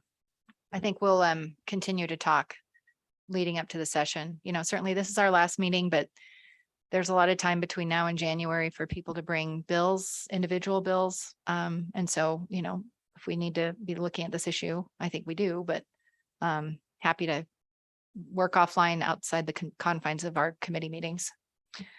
Mr. Co-Chair? Well, and timing wise, so in December, we'll start going through budgets. And just kind of having an idea, and because of what we do, by that time would be helpful. Yeah. Okay. Thank you. Would anyone else like to comment on this particular agenda item? Is anyone online? Oh, I didn't see you there, Sergio. Sorry about that.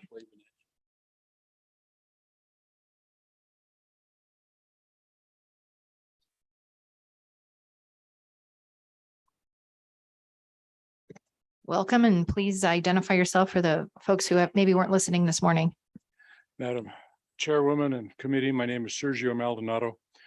I'm a member of the Northern Arapaho tribe, and I've been an educator all my life. I've been back home since '06. I was in the Tempe Channel area for 26 years. And I've been involved in education on our reservation. I was the tribe's first education administrator, working with all the districts. And I remember that the superintendents were exceptionally happy that they now had a voice from the tribe, the Northern Arapaho tribe, to share about what is happening with our students. But to the point, St. Stephen's Indian School. About 8 years ago, I served as a school board member, 2 terms, 4 years, along with Kaja Whiteman and the other members. And I remember, as if it was yesterday, the many times when we questioned what was happening with the superintendent and the students. And it is exactly what you guys, all of you, I apologize, not you guys, the committee has been speaking about. There was one graduating class where the scores were not acceptable. I've been a high school teacher.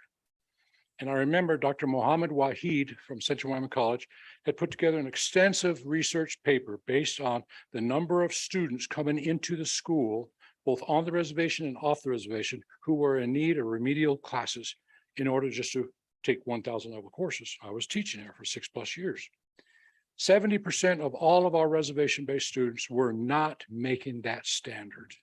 They were taking remedial courses, 70%. And that was a number of years ago.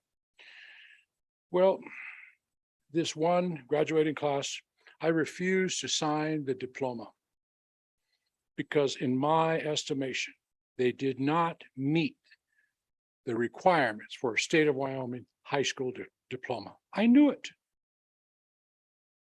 My fellow colleague, Kaja Whiteman, was supportive, but I had 3 other board members who says, oh, heck no, Sergio, you're going to put your signature on. I was the secretary and I balked. And you have to put the question down, the moral imperative, do what is right. It's unfortunate, but education, and I will say at St. Stephen's and across the state, has become politicized. So I put my signature on it, knowing doggone well that those students who chose to go to even CWC, I began my career at CWC. Bob Rowe and Scotty Ratliff were our counselors.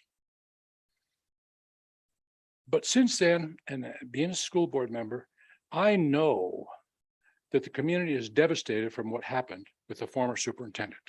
We all know his name. Now it's an FBI investigation. We even had, and it's in the reports, an Arapaho school board member who was part and parcel with some of the activity that was going on. But I look at those students who exited St. Stephen's since then, not meeting the state requirements that fulfills what is needed to matriculate on into life and society. When students come out of a high school and they are basically functionally illiterate, I am saddened. Those are my relatives. Those are Arapaho people. Those are students. And at what point in time is somebody going to raise their hand and say, I beg to differ, the king does not have new clothes on? Well, I sit here and I'm listening to all of this and what has happened, and I certainly appreciate the efforts of Brother Goggles and Senator Case in securing funding to the tune of 1 million plus for what now 9 years. And what has it produced? So I am now at a point. I am a pragmatic optimist person. I've always been that way all my life. I love books. My mother taught me how to read before I was even in school. Ruth Francis Spoonhunter. We have to make a decision right here. And the question posed by Representative Larson, do the teachers at St. Stephen's even have a Wyoming certificate to teach here? Or is it just a BIE certification? And if so, one more time, the politicalization of school has taken place. And we as Wyoming have no handle on this. We have no control. We cannot even say what they're doing, and let alone missing 2 reports to the tune of 1.3 million going back over a year. The pragmatic person says, oh, geez, no, I will not provide any money for that. Why? That is taxpayer monies. And taxpayer money should be used accordingly for education, not for the benefit of a BIE run school system to the detriment of our students and our community. What the Joint Business Council, although it's not the Joint Business Council, it's the 2 tribes did. I support what they did. They had a clean house. This has been going on for 4+ years, but I'm saddened that none of the teachers or the community, and they were fully aware of what was going on. I live in a very small community.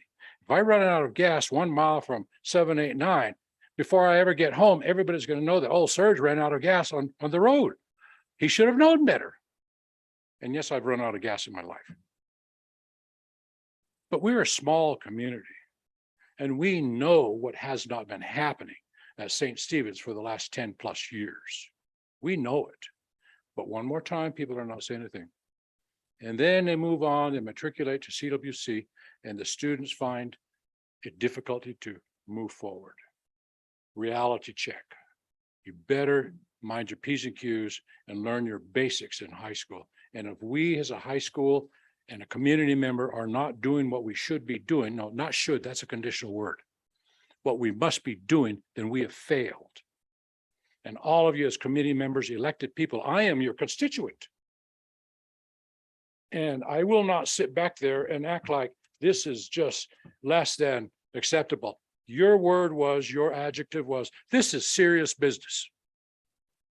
We're now talking about the lives of many children, generations, and we have some of them in Arapahoe.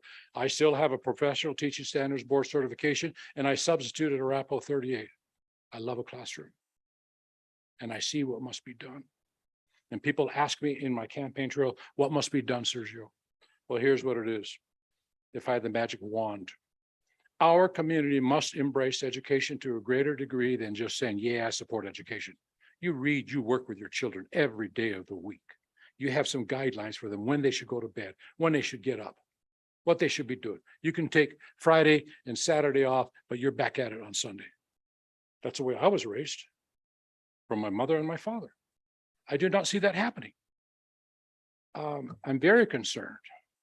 And if we're going to use taxpayer dollars to bail them out of the scenario that they created, that people let them create, then, you know, I'm speechless. We cannot let this go on. And I would say this. And Sergio, I think that's what we're trying to get to. Yes, And I I was- apologize, just to let folks in the audience Yes. know, our next, just to stay on schedule, our next agenda item comes up at 4. It's Mhm. 3:37 Okay, right now, I so will give myself 34 minutes. 34 minutes. We must communicate with BIE and find out what the dickens they're doing right now. I mean, like tomorrow. I'm very much in contact with Brother Ridgely, who was a liaison, and we've got teachers from all over the country in and out with our Arapahoe students. Where's the continuity in education? Where's the delivery of instruction? It's not happening. I'll say about that much. Thank you. Thank you very much for your testimony. Is there anyone else in the audience who wants to speak on this matter or online? Okay, we've got Councilman Ute. And Councilman, I just mentioned that to Sergio about the time. So I don't know if you've got remarks, we definitely want to hear them, but just trying to keep us on schedule today. Okay, I'll make it quick, Madam Chairman. So I currently sit on the St. Stephen's School Board. I've been temporarily appointed until the BIE can take over the full ritual session, and then they can reappoint their school board members as they see fit. So I've been on the councils from day one, from when we discovered allegedly what was happening at the school to today. So I've been in the whole process. I'm going to take a little bit of a different stance here. I'm going to advocate for St. Stephen's to keep this funding. You got to remember what happened was St. Stephen's Indian School was receiving the state funding, but unbeknownst to the councils, it was a tribally run school. So the councils didn't even know that they had oversight over the schools. It was a completely new idea that came up to us last year with all of the council members saying we didn't know that we were oversight of the school. So you can imagine how a school is going to be run without proper oversight. They were still receiving this funding.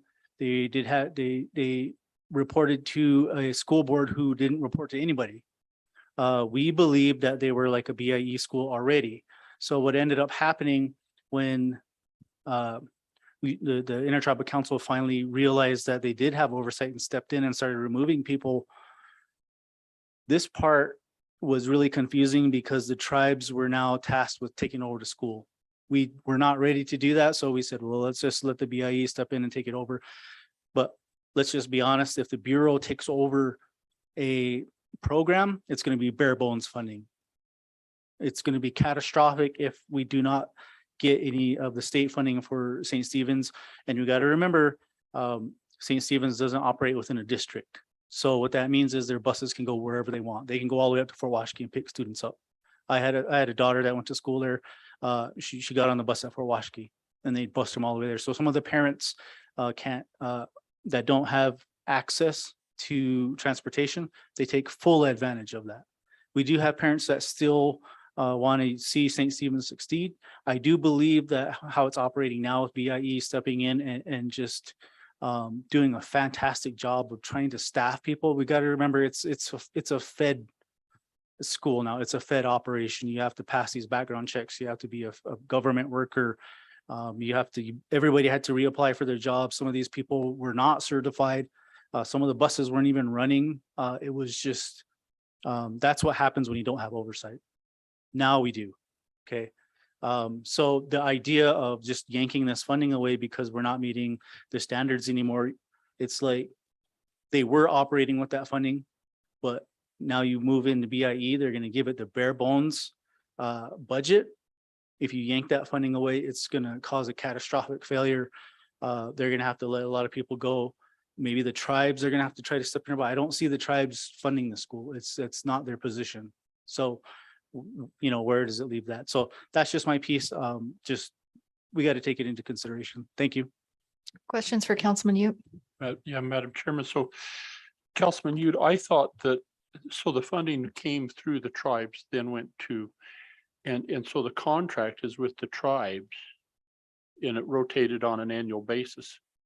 And the conditions of the contract for meeting expectations was with the tribe to, and that's where the report back to the Department of Education went. And so it was the tribes they would receive that report and then provide that back to the Department of Education, right? Councilman? Madam Chairman, Representative Larson, from what I can understand, that I don't believe that was ever done by the councils. Follow up? It was a question of, was it the mission? Because there's a few entities. There's the mission that owns part of the property. There was a St. Stephen's School Board who was known at that time as the State St. Stephen's Education Association. We had no idea who was even on that board. And I believe that was just the board itself under a different name. That was a nonprofit. So I don't think the councils even had any part of, they just got the funding. They said, hey, there's a big check here from the state and it says go to St. Stephen's, and then they just sent it to St. Stephen's. Follow up? No. Okay. Senator Case? Thank you, Madam Chairwoman. Councilman Ute, I'm with you 100% in the terms that I don't think that we didn't know in the legislature. I stood on the floor of the Senate and said, This is a BIE school. It's a public school. It's just run by the Bureau of Indian Affairs. And we'd previously tried to have a bill that would incorporate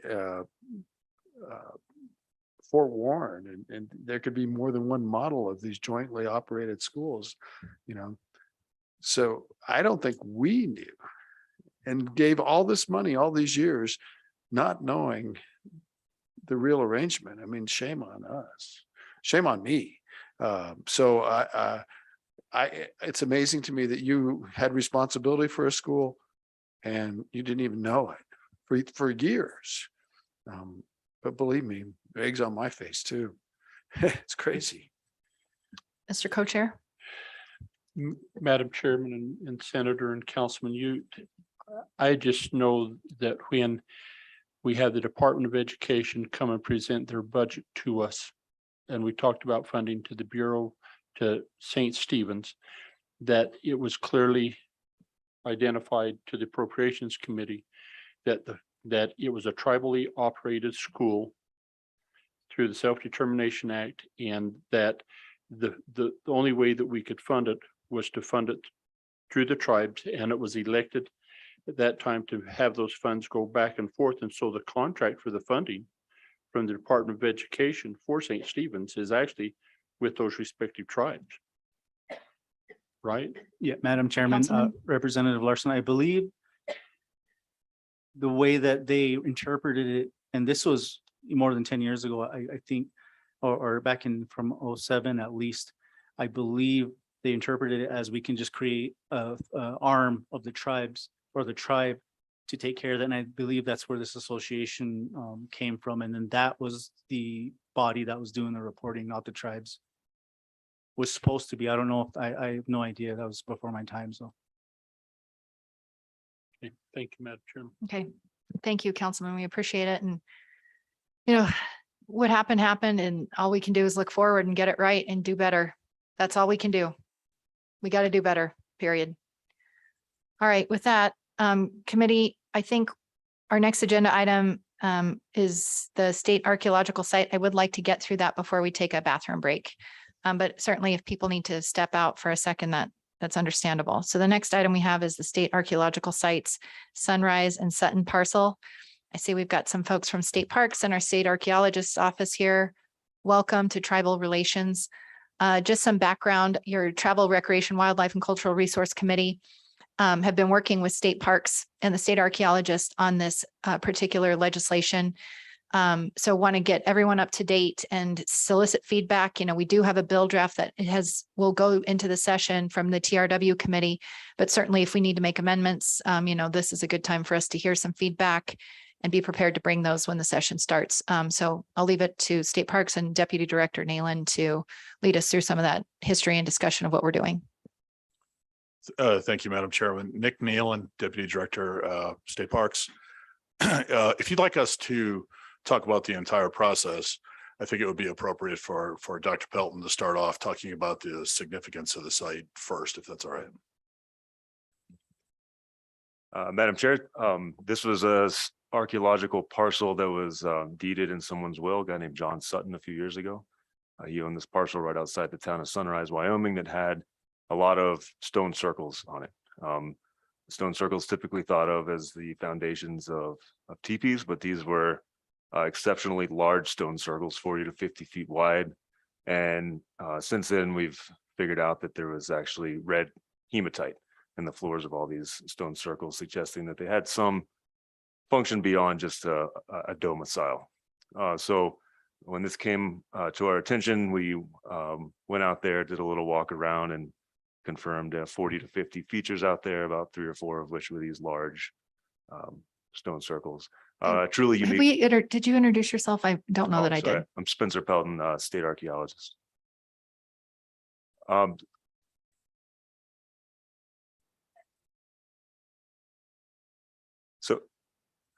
So these features are, to my knowledge, unique in Wyoming and unique in the plains in general, both because they're very large, seemingly some sort of ceremonial structures, but also because they have this red hematite on their floors, which is comes from a nearby hematite quarry at Sunrise, really the only feature of its type in the entire state. So we think it's a really important archaeological site and one worth preserving for preservation's sake, but also to facilitate access by archaeologists and tribal entities that want to use the site for any kind of purposes. Madam Chairman.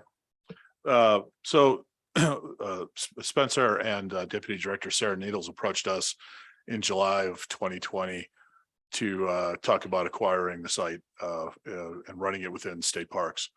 The Cultural Resource Division of our agency doesn't have any ability to do that. They don't have any ability statutorily to acquire property. And we also had discussions with the Office of State Lands, and they had no interest in the property because it didn't meet their mandate to generate revenue from the property. So we proceeded to start our site criteria process. We got together a committee of folks, including folks for both tribes. We also reached out to everybody associated with the Fort Laramie Treaty. We had our site criteria process in which we visited the site, scored the site. Representative Haraldson was a part of that committee as well. And at the end of that process, the recommendation of that committee was to accept the site as a state archaeological site, with the caveat that it only be accepted to protect it. From what we had heard, there had been some evidence of looting at the site. And so the committee recommended that we accept the site, we fence it, we sign it, and we put up cameras to protect it, and then work with the local tribes to develop ways that we could best use the site. We have no desire to fully develop it into a park or an archaeological site like we have at Medicine Lodge or anything like that. Our goal is to offer some security. Okay, and that gets us to the bill that the TRW committee has been working on. I've had the chance to visit this particular site. It is a special area. From my understanding, the red ochre is the only one in North America, or one of the only sites in North America that has that. Is that right, Mr. Paulton? Madam Chair, that's correct. It's the only archaeological site we've identified that contains that stuff. We're pretty sure there was other places where red paint was being quarried, but this is the only one we found in the archaeological record. Okay. Question, Senator Case? I'm curious. Compare this site to the site by Rollins, where I mean, maybe it's a different material, but I know that had ancient mining of pigment there, but help me. Mr. Pelton? Madam Chair, Senator Case, absolutely. We're pretty sure that quarry by Rollins was used in prehistory, but we've never found any actual archaeological evidence documenting that before the historic era out at that particular site. And so, Madam Chairwoman, Follow up? then the key here is this has the historical evidence to connect it, the site at Sunrise. Madam Chair, Senator Case, yes, this quarry is full of artifacts going back almost 13,000 years. To be clear, the Sutton parcel is not the quarry itself, but some large stone circles on the ridge above the quarry site, maybe about a half a mile away. But there's a direct connection between that red paint quarry and those sites, because the stone circles have that red paint in the floor of them in this large kind of dance circle or some kind of ceremonial circle. Just one more, Madam Chairman. Follow up? So is there I'm not exactly a scientist, social scientist, but is there a chemical trace that you could potentially take other sources of red ochre around that people find on in different rock art or other places around the country, and be able to determine if it came from this site? Is it possible theoretically? Mr. Pelton? Madam Chair, Senator Case, absolutely. And we've done a little bit of that work at the University of Wyoming using mass spectrometry. I love this question, by the way. Thanks. Using mass spectrometry to trace some of that hematite to other sites in Wyoming that are pretty old. Most notably the Laprelle Clovis site by Douglas. Right. So it was transported at least 80 miles between this hematite quarry and that site. We suspect the more we look for it, the more we'll find it in rock art and other sites that age. So Follow up? this is astoundingly important, I think. This is roughly Clovis culture, I suppose, the site maybe, but to imagine the trade routes that people had, and we've seen it with obsidian and some chert, that how far stuff was traded back and forth, and it'd be just fascinating to see how far this goes. It could be hundreds and maybe even thousands of miles. Additional questions for state parks and our state archaeologist? Probably not plans for a via ferrata here, Madam Chairman. Too soon, maybe, maybe too soon. Yeah, so we, just some more clarification in other designations in 36.8.1501 subsection C. I think they've got some general sites listed. We asked state parks to be very specific in the acreage and the location of where these lands are. So that's why you'll see that reference in this particular bill. Any other questions or anything else you would like to discuss? I guess I have one. When you reached out to our two tribes and then the signatories to the Treaty of Fort Laramie, I think they're about like 14 or something like that. What kind of reaction did you get, or what kind of feedback did you get from either the tribes themselves or their tribal historic preservation officers? Madam Chairman, both TIPOs responded to our request, and Crystal Reynolds from the Northern Arapaho was able to join us and serve as part of our site criteria committee. The feedback we got across the board was that no one wants to see this site developed, that it should be something that's protected and used for further study. We also heard that we also heard the feeling that this would provide better access for the tribes, whereas right now there is no access because it's private property. Thank you. Alrighty. Did you have another comment? No, ma'am. Okay. Well, thank you for your presentation today. Is there anyone in the audience who would like to testify? And is there anyone online that would like to testify? I don't see anyone in person and no one online. With that, this was just an update, committee members. So you will see this bill in 2023. With that, we are a little ahead of schedule. So how about we take a break? We'll come back in here at 4:10 and we'll pick up on tribal well-being.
Alrighty, committee, let's get back to work.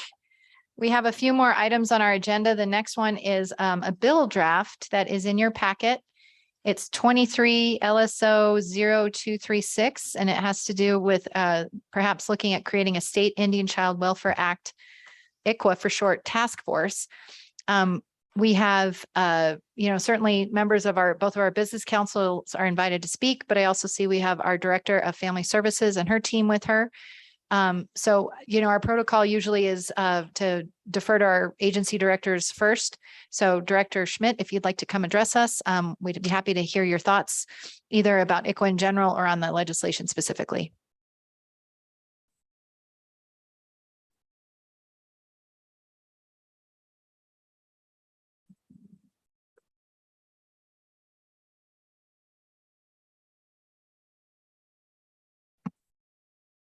Thank you, Madam Chairwoman, members of the committee. My name is Corinne Schmidt. I'm the Director of the Wyoming Department of Family Services. And certainly I think the last presentation to this committee by the attorney from Michigan really spoke to the conversation that this bill, I think, would promote. Essentially, I will defer to the preference of this committee and to the tribes about developing a statewide ICWA law.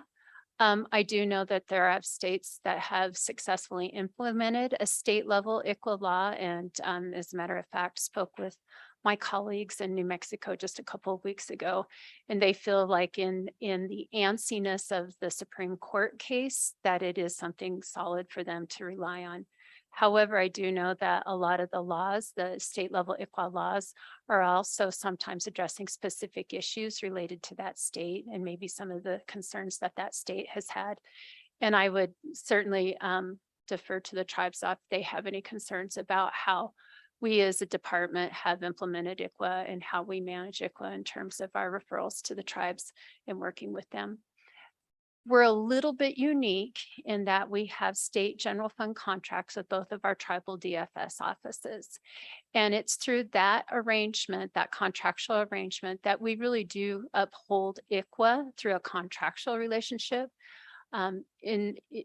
In the practical sense of it, what happens if a child is a Northern Arapaho or Eastern Shoshone child that comes into custody or potentially comes into custody, a call is immediately made to the DFS office for either Eastern Shoshone or Northern Arapaho, so that the state doesn't necessarily take immediate custody, that the tribes can take custody at that time.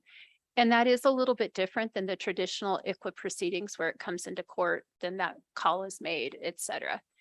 And for the Wyoming Department of Family Services, that contractual relationship has, I think, worked well in terms of ICWA. So I also wonder if that is a fail-safe too, as we struggle with whatever it is that happens at the Supreme Court level. Questions for Director Schmidt? Director, I just say, so just kind of refresh folks' memory. A lot of states have been adopting their own ICWA procedures and protocols. That's really what ICWA is what's the step when you have an Indian child whose, parents might lose their parental rights, the placement of that child anytime we're dealing with those very sensitive matters. So what our goal was, rather than just adopt what the feds have codified in ICWA and recopy that into our state statute, we thought we'd maybe take a closer look to see what makes sense for Wyoming. So we compiled who we believe to be some experts are in this area. Certainly one would be your agency or your designee, prosecutor, private attorney, and you see the legislation. Is there anyone on here that we've missed that would add value to this particular task force? Madam Chairwoman, I would maybe suggest a private attorney who practices family law but is also familiar with ICWA. Not all private attorneys are familiar or have that much interaction with ICWA. And certainly I think tribal council, there are some that really do understand ICWA at a very deep level, and having that expertise, I think, might be helpful. Thank you for that feedback. Anything else? No, Madam Chairwoman. Okay, questions for Director Schmidt? Seeing none, thank you for being with us today. Thank you. We have council members and the governor's office. Would either tribal council members like to speak? Councilman Utes coming. I meant to say business council members. My apologies.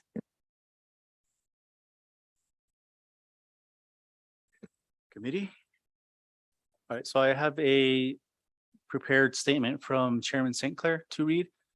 I will make it less harsh than he wrote per his request. So this proposed child welfare legislation creates a task force to review federal and state child welfare laws, to develop legislation to incorporate protection and procedure into state law. It has a deadline of July 1st, 2024 to complete this. The task force is very large, consisting of 12 individuals. The Shoshone Business Council believes that this approach is an attempt to drag this out and then end up with no agreement on the context of the proposed legislation because 12 people may not be able to agree. We cannot understand why the Senate Select Committee cannot move forward and draft a bill for consideration. It seems that this committee is just passing the buck with a less than strong approach. Therefore, the Shoshone Business Council opposes this legislation and recommends that the Senate Select Committee draft a bill to carry out and develop legislation to incorporate protection and procedure for Indian child welfare into state law with input from both tribes. So that's from Chairman St. Clair. Personally, I'd have to agree. Along the lines of having too many people at the table, especially too many lawyers, too many attorneys representing different areas. In the energy sector, where I'm familiar with energy and oil that I'm familiar with, we have 5 lawyers who just will never agree. And then you add in the councils with those and it gets nowhere. So what happens if this keeps dragging on and then the Supreme Court hears the ICWA and then they reverse it? What happens to the task force then? Do they just say, well, you know, we're done, we don't have to do anything?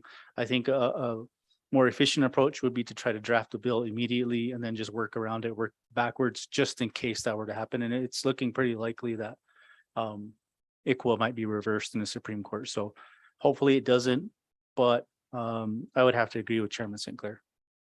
Thank you. Questions for committee members? Co-Chairman Larson.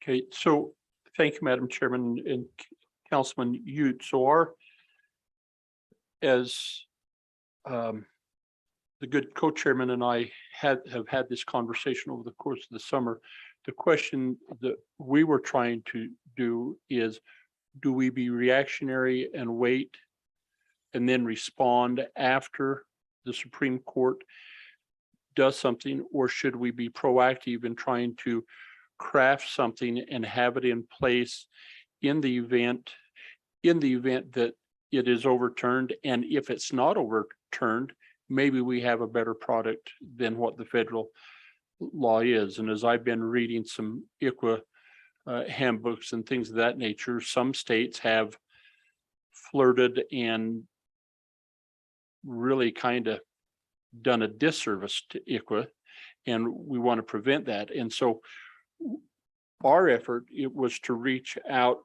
to those agencies and people that then are going to be involved with administering ICWA to do that. 12 may seem like a lot, and I don't necessarily argue that, but you ought to see this. There's another committee that we're familiar with that has like 17 million people on it that we're trying to figure out healthcare issues. I agree with you that it doesn't need to be too big, but the intent then was for this committee to come back to craft and then make, or to recommend that a state ICWA law be implemented into our statute. And so, yeah, I a little bit of that background, because there's 2 questions. Do you think it's beneficial for us then to have a state ICWA law, irregardless of whether it was overturned or not? Would be my first one. Councilman Ute.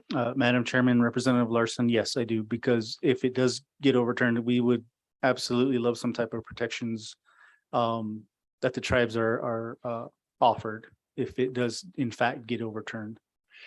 And then my second question is, in light of historically, when a committee comes and puts all this together, we reach out to the stakeholders to develop that law. The suggestion is that we forget the stakeholders, we put them aside and just use this committee to do that. Is that the recommendation that you guys would prefer? Madam Chairman, Representative Larson, I think that could work.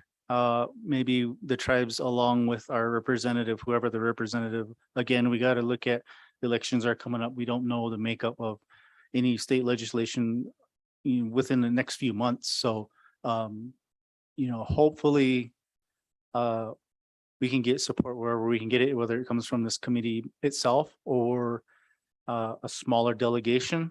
I think we just want to lay the groundwork, get it on a table and start kind of reverse engineering it if it's kind of possible, rather than just saying, well, we'll meet on a next month. Well, next month comes and then somebody has a different idea.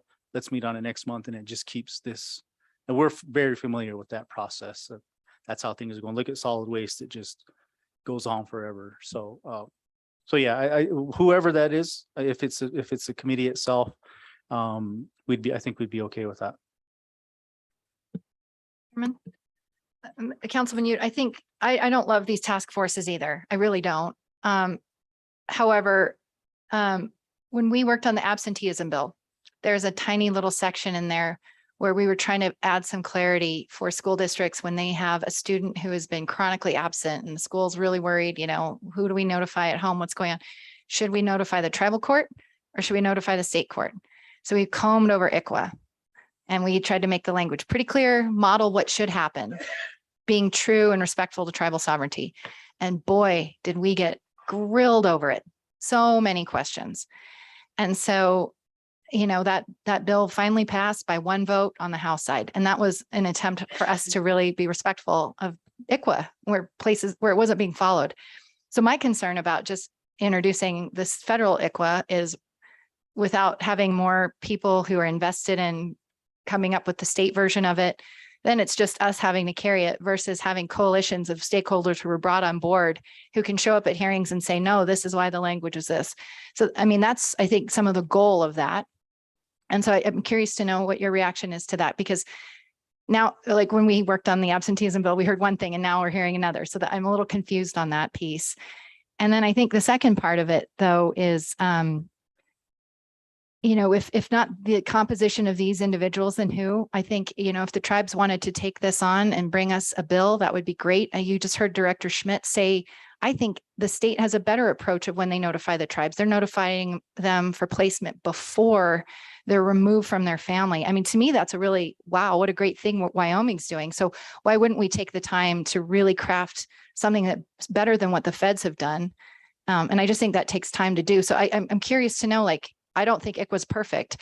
And I think if we got ICWA experts, which I'm not, to identify those gaps in federal law that are causing problems right now, why wouldn't we slow it down and say, how can we do it better and make it clearer so that it works for everybody, and particularly the tribes and our tribal members? So I'm confused, and, but if we don't like this is, something we were discussing largely in part because Northern Arapaho is concerned about it. So I'm curious to know what kind of also interactions you've had with your fellow tribal council members on Northern Arapaho. Madam Chairman, we, in concern to ICWA, we don't, our Eastern Shoshone ICWA has no director at this point. So we're missing that part of it. We haven't had any collaboration with the Northern Arapaho. We just knew that this bill was up for discussion. And so Judge St. Clair, Chairman St. Clair, who's been a judge for the last 30 years, had some thoughts about it, and he just kind of filtered it out through our business council. And it seems to make sense to me. Like, the longer we drag it out, the closer we get to a deadline where it might federally be overturned. It might be illegal to basically racially profile where a child is going. Where does that leave the tribes in the state of Wyoming?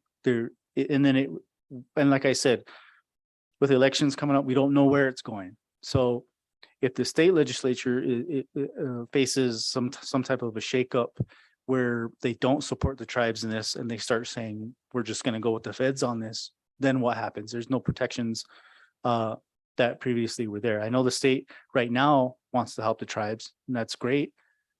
Why not do the work right now? So if working with this delegation that you come up with, maybe we push the deadline closer or something. It just has to be, in my view, it has to be done sooner than later. Well, question. So I just want to offer some assurances too. So the other committee I chair is the TRW committee. And I don't serve on this, but the governor created a wildlife task force. And this group has been meeting for 2 years. They've been looking at the intricacies of preference points and hunting. And I can tell you, they've done a deep dive in ways that are outside of my area of expertise.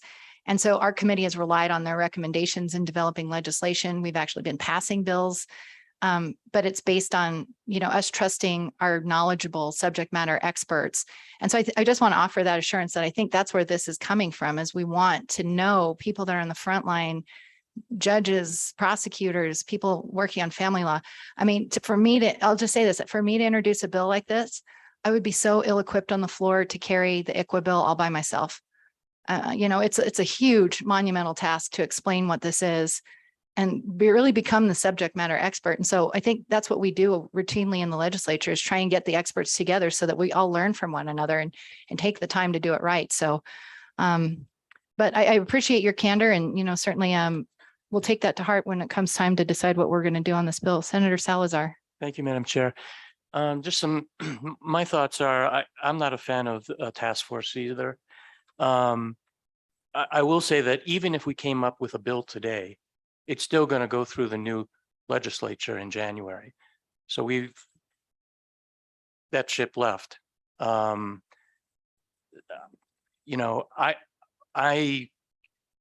would like to see a state ICWA law, and I will support it. I think the best way to get there is an individual bill presented at the session. But I am certainly not an expert. I certainly am not qualified to write that bill. And I think that you're correct about the Supreme Court's probable decision next year. Mr. Co-Chair. Thank you, Madam Chairman and Councilman Ute. The challenge that we have, and Senator Salazar alluded to it, is if I'm one person and I go out and I try and put this together, I really start limiting the resources that I have to put a comprehensive, well thought out bill together. So I've participated in currently we're just finishing up one where we're redesigning the behavioral health delivery in the state. So how do we provide mental health services? And it's a big change. So all the community mental health centers, Fremont Counseling, how do they provide those services? And we've met 5 times just this interim. With the stakeholders and with the experts on it, to try and make sure that those who are going to be administering over providing mental health understand what the legislative intent is and how the money flows, and provide the best services we can to the citizens. It's hard to do that with just one person, a task. And we've had a subcommittee, it could have been a task force, but we've had a subcommittee that ends doing that. So I just really support the idea of being able to have, I don't like to create other task force. I was on the state health facility task force that we've created, the state hospital and life resource center, reconstructed that task force will go away this year. But it was really important to design and put into place the policy for how the state's role in providing those services. So I appreciate, but I think we would be perhaps providing legislation that might be fraught with perhaps an immaturity and unintended consequences if we don't refine it a little better, Madam Chairman. Senator Case? I'm not sure what to do, but I was wondering if we could get Director Schmidt back up here and kind of explore this a little bit. You know, if the Shoshone Business Council is not going to support this, it's not going to go anywhere. So maybe we could, here's my thinking. Just start at the top. When would the Supreme Court decision come down? I mean, does anybody have any idea? You guys that follow this do. Ms. Director Schmidt. Madam Co-Chairman, Senator Case, I think they expect the oral arguments in November, I think November 8th-ish or so. And then they would expect some sort of decision in June, late spring. Yeah, kind of the way, if I could, kind of the way the decisions come out with a series this summer. Okay. Director Schmidt, do you know that what your agency and the court system would be the two things that would be most directly impacted and actually work within ICWA now? Would be, you know, not, and tribal people too, but I meant Department of Family Services and the court system. Wouldn't that be correct? Director Schmidt? Madam Chairwoman, Senator Case, I think it would be equally impactful to tribal DFSs. I agree with that. Tribal courts, district court on the state side, and then state DFS. And Madam Chairwoman and Senator Case, if I may, this isn't just about Northern Arapaho and Eastern Shoshone children. This is about all children. And so while we can talk about some of the remedies possibly for state of Wyoming in terms of Northern Arapaho and Eastern Shoshone, I also think we need to remember that there's, if with the turnover of the federal law, that we're going to have conversations about those children as well. So, Madam, Follow up? Here's what I'm trying to go. I'm trying to see if we can come up with a legislative fix that is short of, that might fill the void until we get something better. So if the Supreme Court actions you and all our basis, we don't do anything before then, you know, we're kind of done. So do we have the authority, for example, to direct the Department of Family Services to proceed as if ICWA were in effect? I mean, do you know, I don't mean it quite that way. Do you know what we'd have to authorize you to do to go forward as if we were following ICWA? What would that be, a rule change? I'm sure it would be. What specific statutes would then prohibit you? So I guess what I'm getting at, it might be called a trigger bill that would go into effect as a backup if the Supreme Court would act. How are we going to proceed? And to have it be a very simple framework of a bill that we would try to fix better later, but kind of an emergency bill that would be not the result of a task force, but more the result of trying to prepare for an emergency. Director Schmidt? Madam Chairwoman, Senator Case, interestingly enough, Ms. Schilling had There you go. written some little scribbles to me about the potential to promulgate rules. And I'm not quite sure what rule authority it would fit under, other than our general authority in our child protection, some of the rule authority that we have under our child protection services. Perhaps that's one way where we could start to put in at least a high level framework.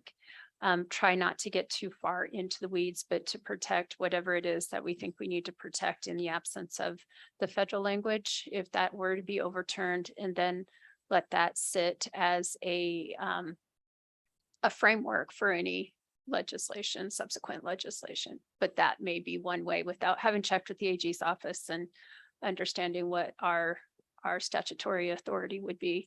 Certainly, if we don't have it now, you could give us the statutory authority to promulgate rules as well. Yeah, Madam Chairwoman, Senator Case? this is kind of where I'm going. So let's suppose that you guys work real hard and you decide if you need a statutory authority to go down this route. If you do, we could do a simple bill. It sounds simple, it's probably not, but to allow the department to go forward under that framework. And we could pass a simple bill like that this session, and they could gear up. And it's kind of a Band-Aid approach, but it would avoid the big, we'd have something in place. And then at that time, we could continue this task force route. I'm all for it. I will support it. I'll vote for it. But we may need something else. More practical and more direct. And Director Schmidt. Madam Chairwoman, Senator Case, certainly we can investigate and explore what those options are under our current authority and then let you know if we do not have the authority. I do, however, appreciate what the task force is aiming to do. Having been a part of a task force and seeing the results of it, I do think it is a very good way on what is going to be an extremely complicated topic. I think it is a good way to have a deeper understanding and be able to communicate that. But I also understand you're looking for something that potentially bridges that gap between the time that the task force can come up with something and the immediacy of the Supreme Court decision. Let me just, before we move into further comment, this is unlike some other trigger bills we worked on, because there's one piece, there are multiple claims brought in Brackeen, and one of them says it's the equal protection one. So if the courts say that the political classification of being a tribal member no longer exists, they're racial minorities, equal protection, then whatever we do doesn't matter. Like whatever we passed doesn't matter. Like that will fail. So that's always been the benefit of waiting to see what the court does, is if they uphold the political classification, then we can tinker and tweak and still provide. But if that goes down, then like I said, it's utter chaos in the field of federal Indian law. So again, this is why I'm not super excited about just passing a trigger law or even passing just the federal ICWA, because we don't know yet, but we like trigger laws apparently now. So anyway, I'm just teasing a little. Mr. Co-Chair. So Madam Chairman, we'd actually talked about, could we just do a trigger law and keep that in place temporarily to where there's some security that we move on. But if the Supreme Court rules and says this isn't a political, the equal protection, then and it's race-based, then we come back and pass rules that says you'll treat it as though it's political, then we're in violation of federal law. Yeah. And that's the hiccup, right? Madam Chairman? Okay. Thank you. So, Madam Chairman, I think you're exactly right. That if it's an equal protection, if that's the decision, it's just done. There won't be, but sometimes decisions are something short of what you expect. And we won't be in session and we won't have a special session over this. So there might be some room for some contingent authorization. It's not going to be about the subject of equal protection, though. Thank you, Senator Case. But again, I think this all speaks to why we were trying to get a task force at least primed, working, thinking, moving, and then see what the court does. And then if equal protection argument isn't a concern, then look at the rest of the case, what the decision says, and go from there. But maybe that's not the approach we take. So we'll see. Thank you for your additional testimony. Thank you, Councilman Ute. Would anyone else like to speak on this legislation? And then do we have anyone online? We do. Oh, we do. Judge Rogers, is that correct? We'll hear from Travis for East or Northern Arapaho, and then Judge Rogers after that. Thank you. Thank you, Madam Chairwoman. Travis McNevin on behalf of Northern Arapaho Business Council. If I may, I have a short statement that Ms. Claire Johnson prepared, legal counsel, in-house legal counsel for Northern Arapaho Business Council to read. The 1978 Indian Child Welfare Act was passed by Congress to protect American Indian Alaska Native children and families. Before the passage of ICWA, as many as 1/3 of all Native children were removed from their homes and put in placements that were outside of their family, community, and tribe. The separation of Native children from their families and tribe resulted in devastating losses of language, culture, and identity. Native children are the future of tribes, and their identity and culture as a tribal citizen must be protected. The Northern Arapaho Tribe supports the federal ICWA law and is a party to the amicus brief filed by the Native American Rights Fund in the Bracken case. ICWA has become the gold standard for protecting the rights of children in state proceedings. Many states have strengthened the protections of ICWA through the passage of state ICWA laws.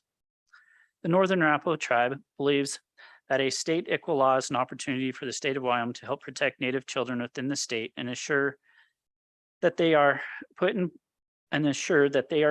placements that are guaranteed to guarantee the protection of children's identity and culture as a member of a federally recognized tribe. A state ICWA law would not only protect Northern Arapaho and Eastern Shoshone children, but any and all other Indian children residing within the state of Wyoming. The preference for the Northern Arapaho Tribe would be to introduce a state ICWA law in the next session, but we are open to working with a task force to produce a future bill. The Northern Arapaho Tribe will support the creation of a task force, but would like to see specific people included in that task force. The tribe would like to see the ICWA directors from both the Northern Arapaho Tribe and the Eastern Shoshone Tribe included in the task force, as well as an ICWA specialist and attorneys that are more specifically trained on ICWA cases. Since ICWA differs from the standards set forth in Wyoming family law, it is very important to include individuals that understand these specifics of ICWA and how a potential state ICWA law could improve and build upon the protections established by federal law. And that is the end of that prepared statement. In speaking, of course, more generally, the council is certainly aware of the goals of the task force to wrap our arms around such a complex issue, while simultaneously being aware of the calendar, as Senator Case mentioned, of course, with the Supreme Court case, knowing when our legislature meets and knowing when the court case may bring a ruling, and then what would indeed happen at that point if things were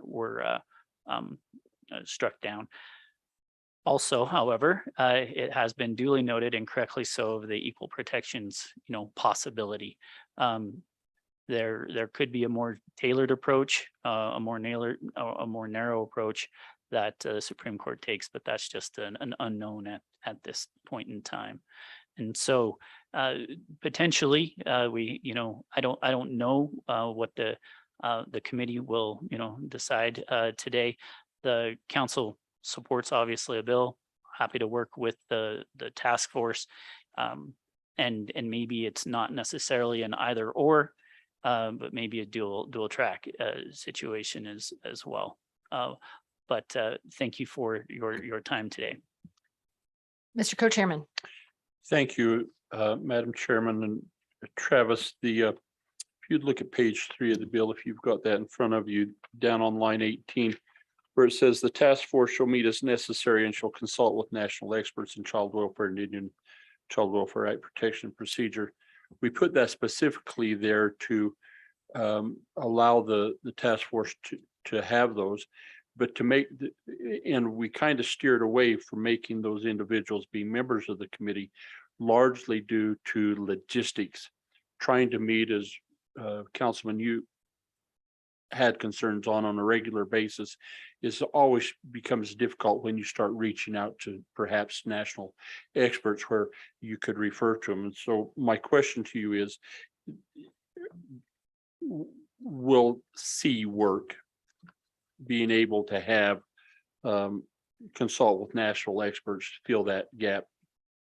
And before you jump in with that response, I'll just add on, I think the ICWA director from both tribes would be somebody naturally we'd like to see on there. But as we just heard, Eastern Shoshone doesn't have an ICWA director appointed. So I think the goal in Romanets 4 and 5 is, 2 persons appointed by the governor that are recommended by Eastern Shoshone, and then 2 who are recommended or appointed by the governor upon recommendation Northern Arapaho. Same question, couldn't those be those ICWA directors from each tribe? Madam Chairwoman and Representative Larson, both are duly noted. I don't know that I could speak to a yay or a nay or on that. Certainly happy to get back with you. But I do think it sounds like the spirit of the intention of both your draft and maybe what Claire was describing is actually fairly closely aligned. And so happy to get back with you and see what we can do there. Any other comments? None, seeing none. Thank you, Travis. No questions from committee members. Let's get Judge Rogers up on our Zoom screen.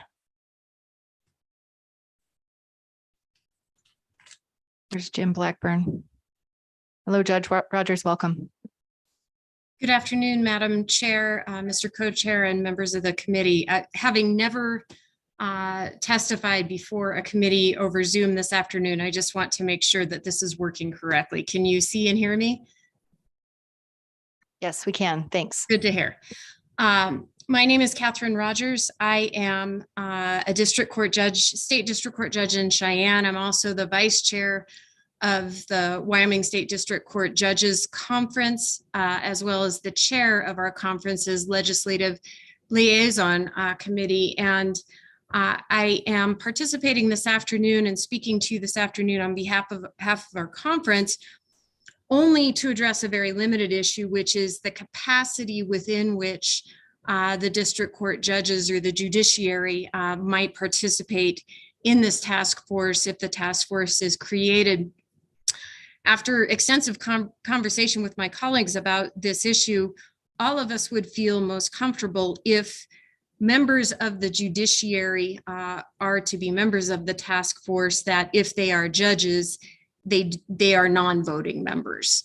And that is sort of I don't want to drag this out any longer or further than I need to with giving a civics lesson that was not asked for, but certainly Article 2, Section 1 of the Wyoming Constitution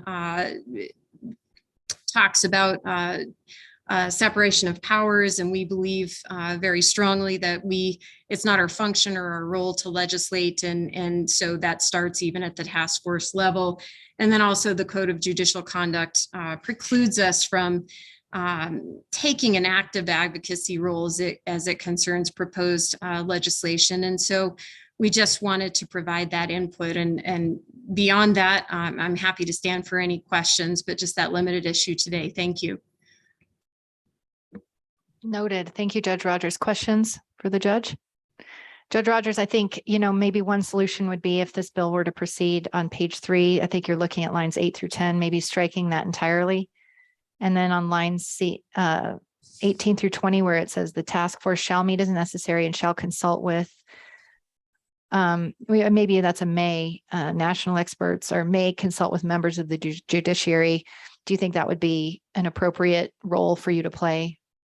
Madam Chair, yes, I think that from our end, we certainly could live with that. I can see how those who came up with these provisions and envisioned the composition of the task force would have wanted members of the judiciary or representatives of the judicial branch to actually be members of the task force, just for buy-in purposes and just for commitment to attending all the meetings and providing that consistent input. And so if I can see how they'd want us to be drawn in a little bit more than being consulted with as experts, but we can certainly live with it from our end.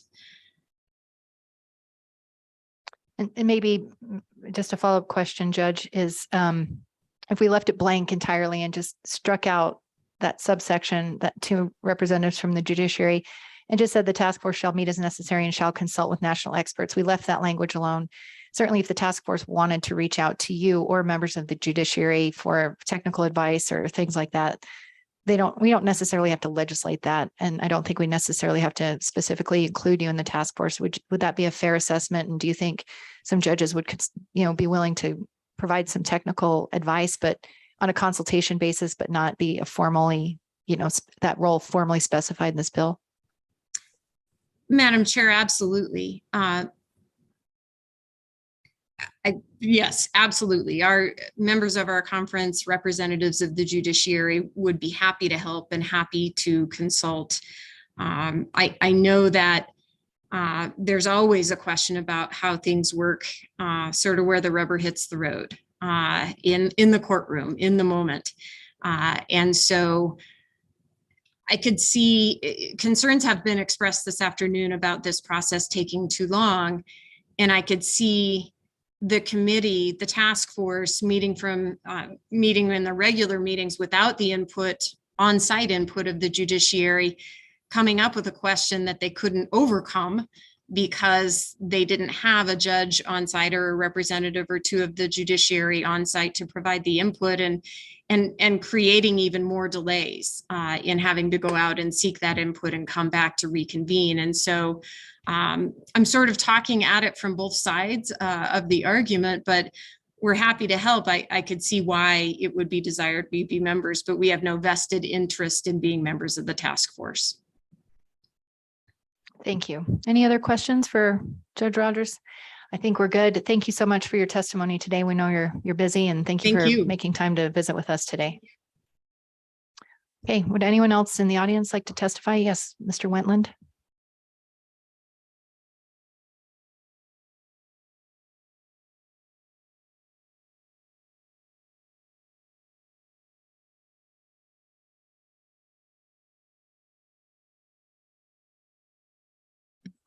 Madam Chairwoman, Co-Chair Larson, I'm just, I guess, sort of circling back full circle on this issue.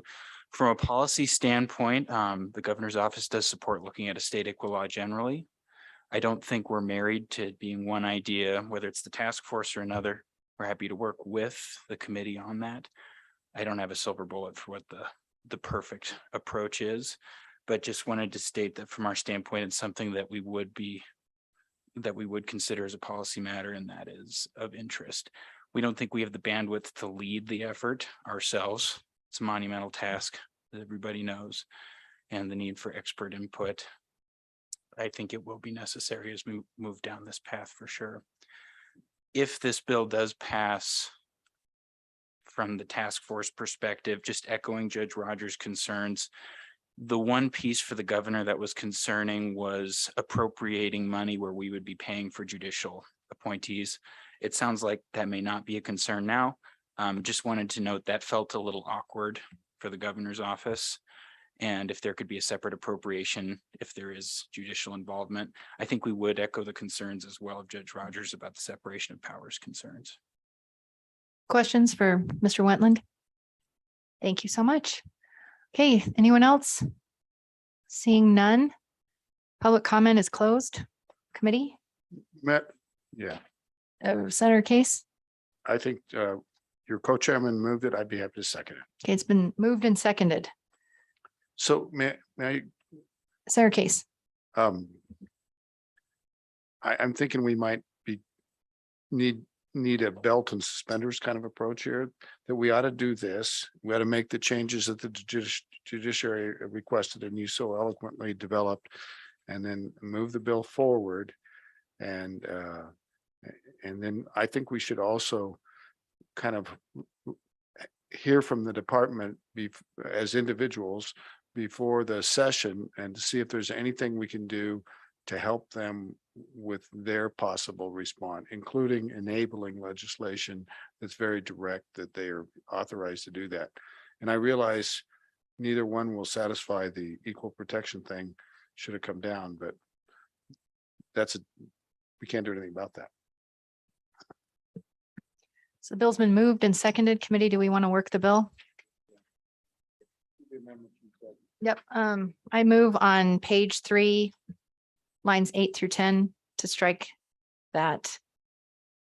How about if I move it, since you're the chairwoman, and keep going? That sounds good. I'd say along those lines, just any conforming amendments, because I don't know if that would affect the total number of, if that's referenced elsewhere, or the appropriation, because that's based on the size of the membership, or if we just leave it at 40.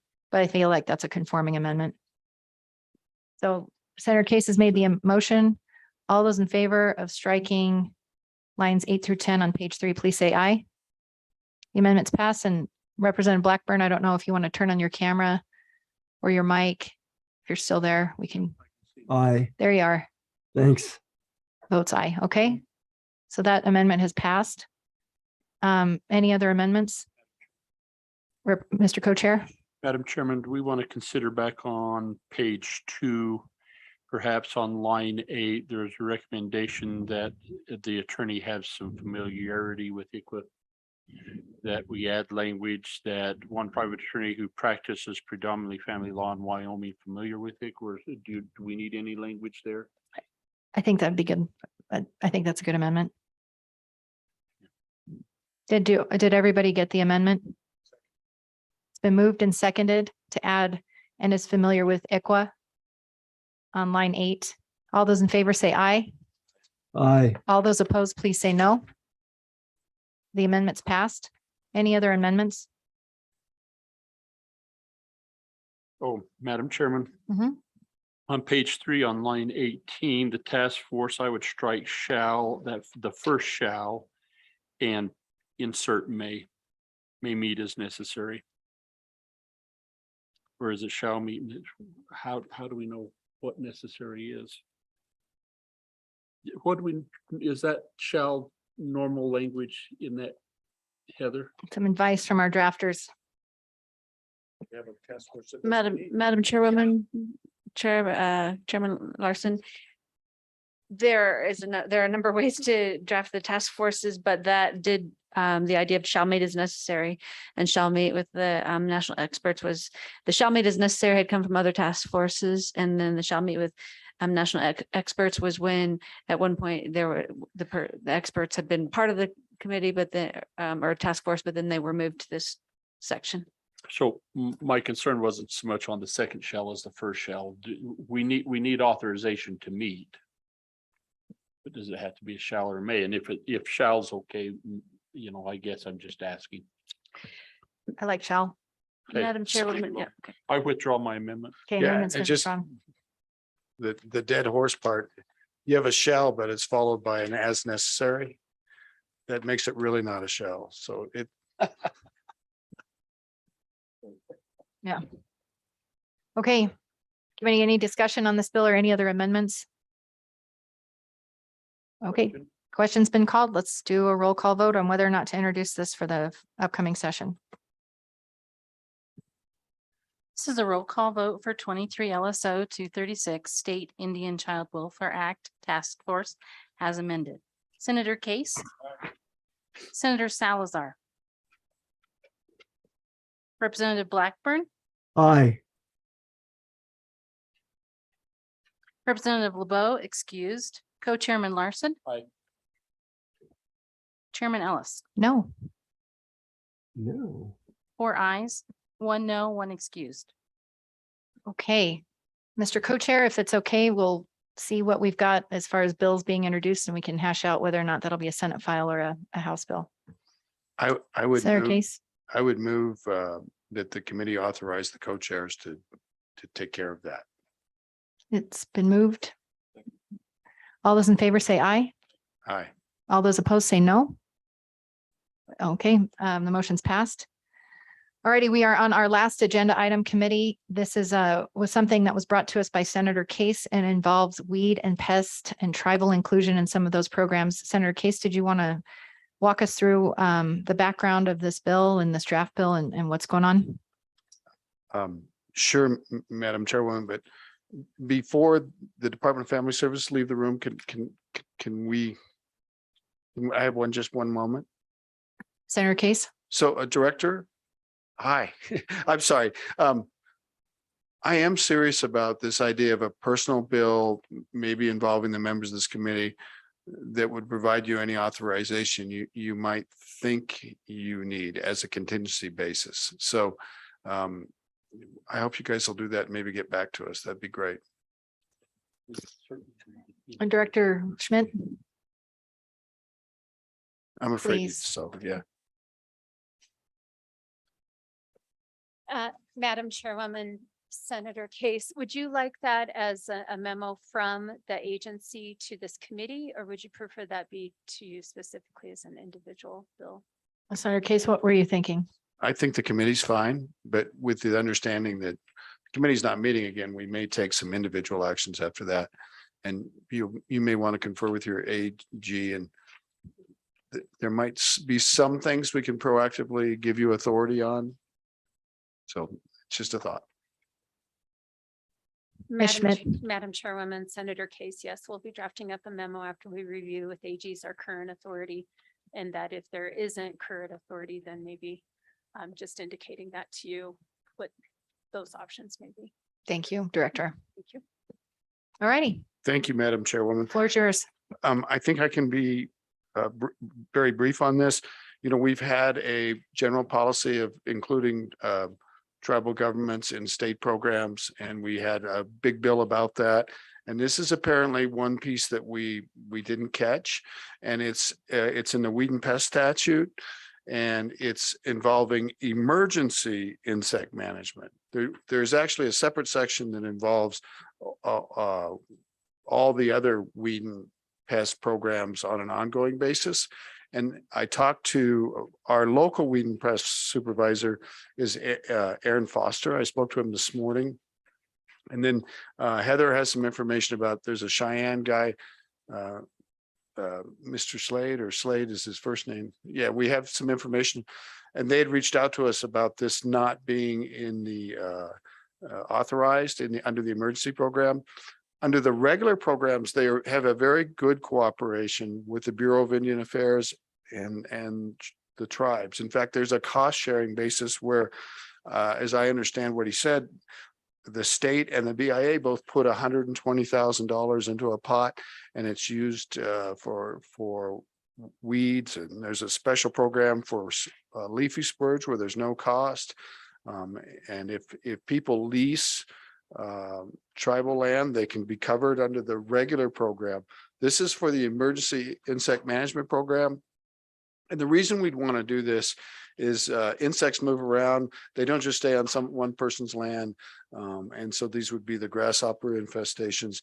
I suppose it could be potentially other things. I don't want to over say what that could be, but it would just allow their inclusion in the programs. And emergencies are just exactly that. They have to do something right away. There's not a lot of time to get lots of authorizations. It's sort of the same as when you fight a fire. We have interagency cooperation, and we kind of sort it out later, but everybody gets on the job. So I would urge us to pass this if possible. If people feel that this hasn't been properly noticed for the public, happy to have it be an individual bill with all the members of the tribal who want to be on it, but there we are. So I throw that out to you. Thank you. Questions for Senator Case, committee members? Did you want to ask him anything? I think we did have one person register online, as Senator Case had noted, Slade Franklin. Mr. Franklin, or if you're online, turn on your camera and unmute yourself, and please identify yourself for the committee and feel free to offer your testimony. Thank you, Madam Chair. Slade Franklin. I'm the Technical Services Division Manager for the Wyoming Department of Agriculture, and I've also managed the Weed and Pest Program for the last 16 years. In those duties, I've managed the Emergency Insect Management Program, which Senator Case has alluded to. It's a program that was developed in 2003 by legislature to help out with insect outbreaks that impact agricultural, natural resources, or human health. It was developed mostly because of grasshoppers and West Nile virus that happened at that time. And so that's a program that has been in place for a while, and we've helped with as best as we can, especially in West Nile virus cases across the state or programs. And I would just mention that tribal lands has been one of the places that's highly impacted by West Nile virus. For the committee to help programs on tribal lands, we've had to go through a third party, mainly Fremont County Weed and Pest or the Department of Health. And with this bill that's in front of your committee, it would allow us to work directly with the tribes to fulfill their needs through the grant program. So happy to answer any questions I can about the Emergency Insect Management Program, or go from there. Thank you. Mr. Franklin, I do have a question. We had this issue arise last year in prior years in the context of certain programs that the Business Council administers and whether or not tribes are eligible to receive those funds. I think if you took like a clear, literal interpretation of the statute as it is now, tribes aren't listed as an entity that could apply and receive this assistance or participate in the program. I'm just wondering if you've had your AG's office look at that. I just want to ask if they've looked at that and if that's the direction that they've given you, and just make sure I understand what advice you've been given. Yeah, Madam Chair, we've had this discussion through our committee annually. I think the last time we really discussed it was, I think it was 2013, where we really had a significant outbreak of West Nile virus cases in Fremont County on tribal lands. And the direction we were given at that time is that we could not do a grant directly with them. And so that is why we tried to work through third parties to ensure that we're getting them some help that they needed at the time. Thank you. Questions? Seeing none, thank you for being with us today. Committee members, I'll be very candid. I think Senator Case is sensitive to the fact that maybe this wasn't requested as an interim topic. It wasn't brought up at our last meeting, but we have it before us today. So I do think it'd be helpful to hear from both of our tribes if they are in a position to speak on whether or not they support this particular legislation and whether or not it'd be appropriate as a committee bill versus an individually sponsored bill. So I'd invite, we have Councilman Ute still here and Travis McNiven. So looking for your guidance. Mr. Co-Chairman. Madam Chairman, and just my thoughts, because last year we dealt with things that was in the Business Council and with our livestock board, and are really wanting to include these, but we really need to know if the tribes won't are opposed to it, then we'll have to run it through as an individual bill. I think it'll have great success going through as a committee bill, but hesitant to do that without support from the tribes. Senator Case. Mr. Chairman, just to follow up on that, I know that we did send out packets to both tribal governments and included this bill. And then I was encouraged to when Councilman Ute was going to be here today, and appreciate that. Appreciate his thoughts.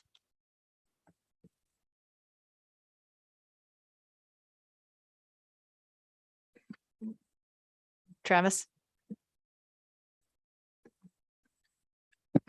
Madam Chairman, Travis McNiven on behalf of the Northern Apple Business Council. In summary, the Northern Apple Business Council supports this bill. Thanks the committee for looking at this. Does note that the language does say may, and that supports the bill as drafted. The one question that was raised was with the background, Madam Chairwoman of the Wyoming Business Council, that does this fully authorize, that, or does other additional language need to be looked at as well? But as drafted and such, appreciate the bill, and Business Council supports the effort to allow for the goals to keep insects on all lands, regardless of jurisdictional boundaries. Questions for Mr. McNiven? Thank you, Travis. Councilman Ute.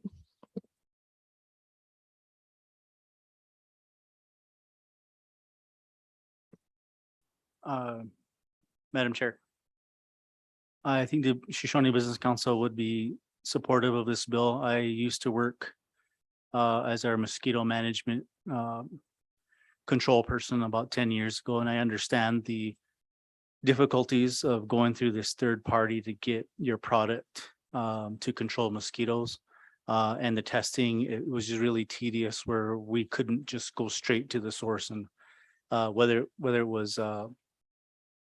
emergency funds that I think we had a match for the product, and we couldn't just go get the product from the source. We had to go through Fremont County, which is located in Lander, wait till they're open, do their processes. So I think this is Business Council would be supportive of this bill.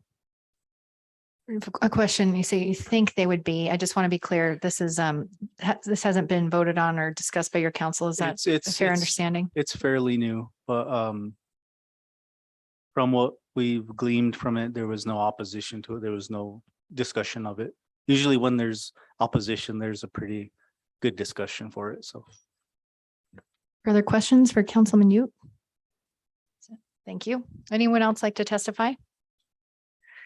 Seeing none, public comment closed. I don't think anyone else is online. Committee, what's your pleasure? It's been moved to be introduced as a select tribal committee sponsored bill. Any discussion? Any amendments? Seeing none, we'll do a question on the bill. This is a roll call vote for 23 LSO 102, Weed and Pest Mitigation, Tribal Inclusion. Senator Case. Senator Salazar. Representative Blackburn. Aye. Representative LeBeau excused. Co-Chairman Larson. Chairman Ellis. And for those listening online, I think we had a unanimous round of ayes except for the one excused with the Representative LeBeau. Correct.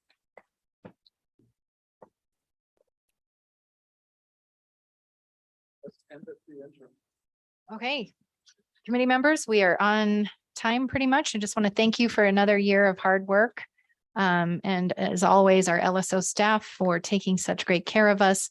I think you guys are definitely some unsung heroes when you look at even the technical side of what you do to prepare for our meetings. If you see Heather, she's got a whole bunch of books and resources there on hand, making sure that we're all prepared. So thank you, LSO, for taking care of us. We will adjourn this meeting. Mr. Co-Chair, unless you have any other comments you'd like to make before we close. Just would extend my appreciation to the committee members, to Representative Blackburn, who has served faithfully and really attended these meetings. Jim, we're going to miss you on this committee. Thank you for your service, and thank you for your time in the legislature. We certainly will miss you. And thank the participation from the tribal representation. Superintendent Shakespeare, thank you for being here today. It's always helpful to have your experience and wisdom here, and a resource for us to fall on, and of course to our staff. And we have Senator Case. I bet you were going to do this, Madam Chairwoman, but thank you to the others that came and sat with us all day, and especially Councilman Ute. Thank you very much for this. Travis, thanks for representing Northern Arapahoe. Thanks a lot. And the governor's office, good job. Senator Salazar. And Kara's the star. Madam Chair, I also want to thank Representative Blackburn. I was fortunate to serve with him for some years in the House, and I want to thank you, Jim, for your public service. Well, Jim, I think we'd be remiss if we didn't thank your partner in crime there, Judy, also a fixture at our meetings and being with you. And boy, have I gotten to the pleasure of getting to know both of you over the years, and you're good friends. And thank you for both of you for serving Wyoming like you did for so many years. Jim, did you want to say a few words? Yeah, I just want to thank all of you on the committee for putting up with and leading me in the right directions some of the time. I will miss this committee very much. I think I've said enough. Thank you. Thank you. And then we did have one other colleague join us who also is retiring. We have Representative Connolly, who just popped in. Welcome.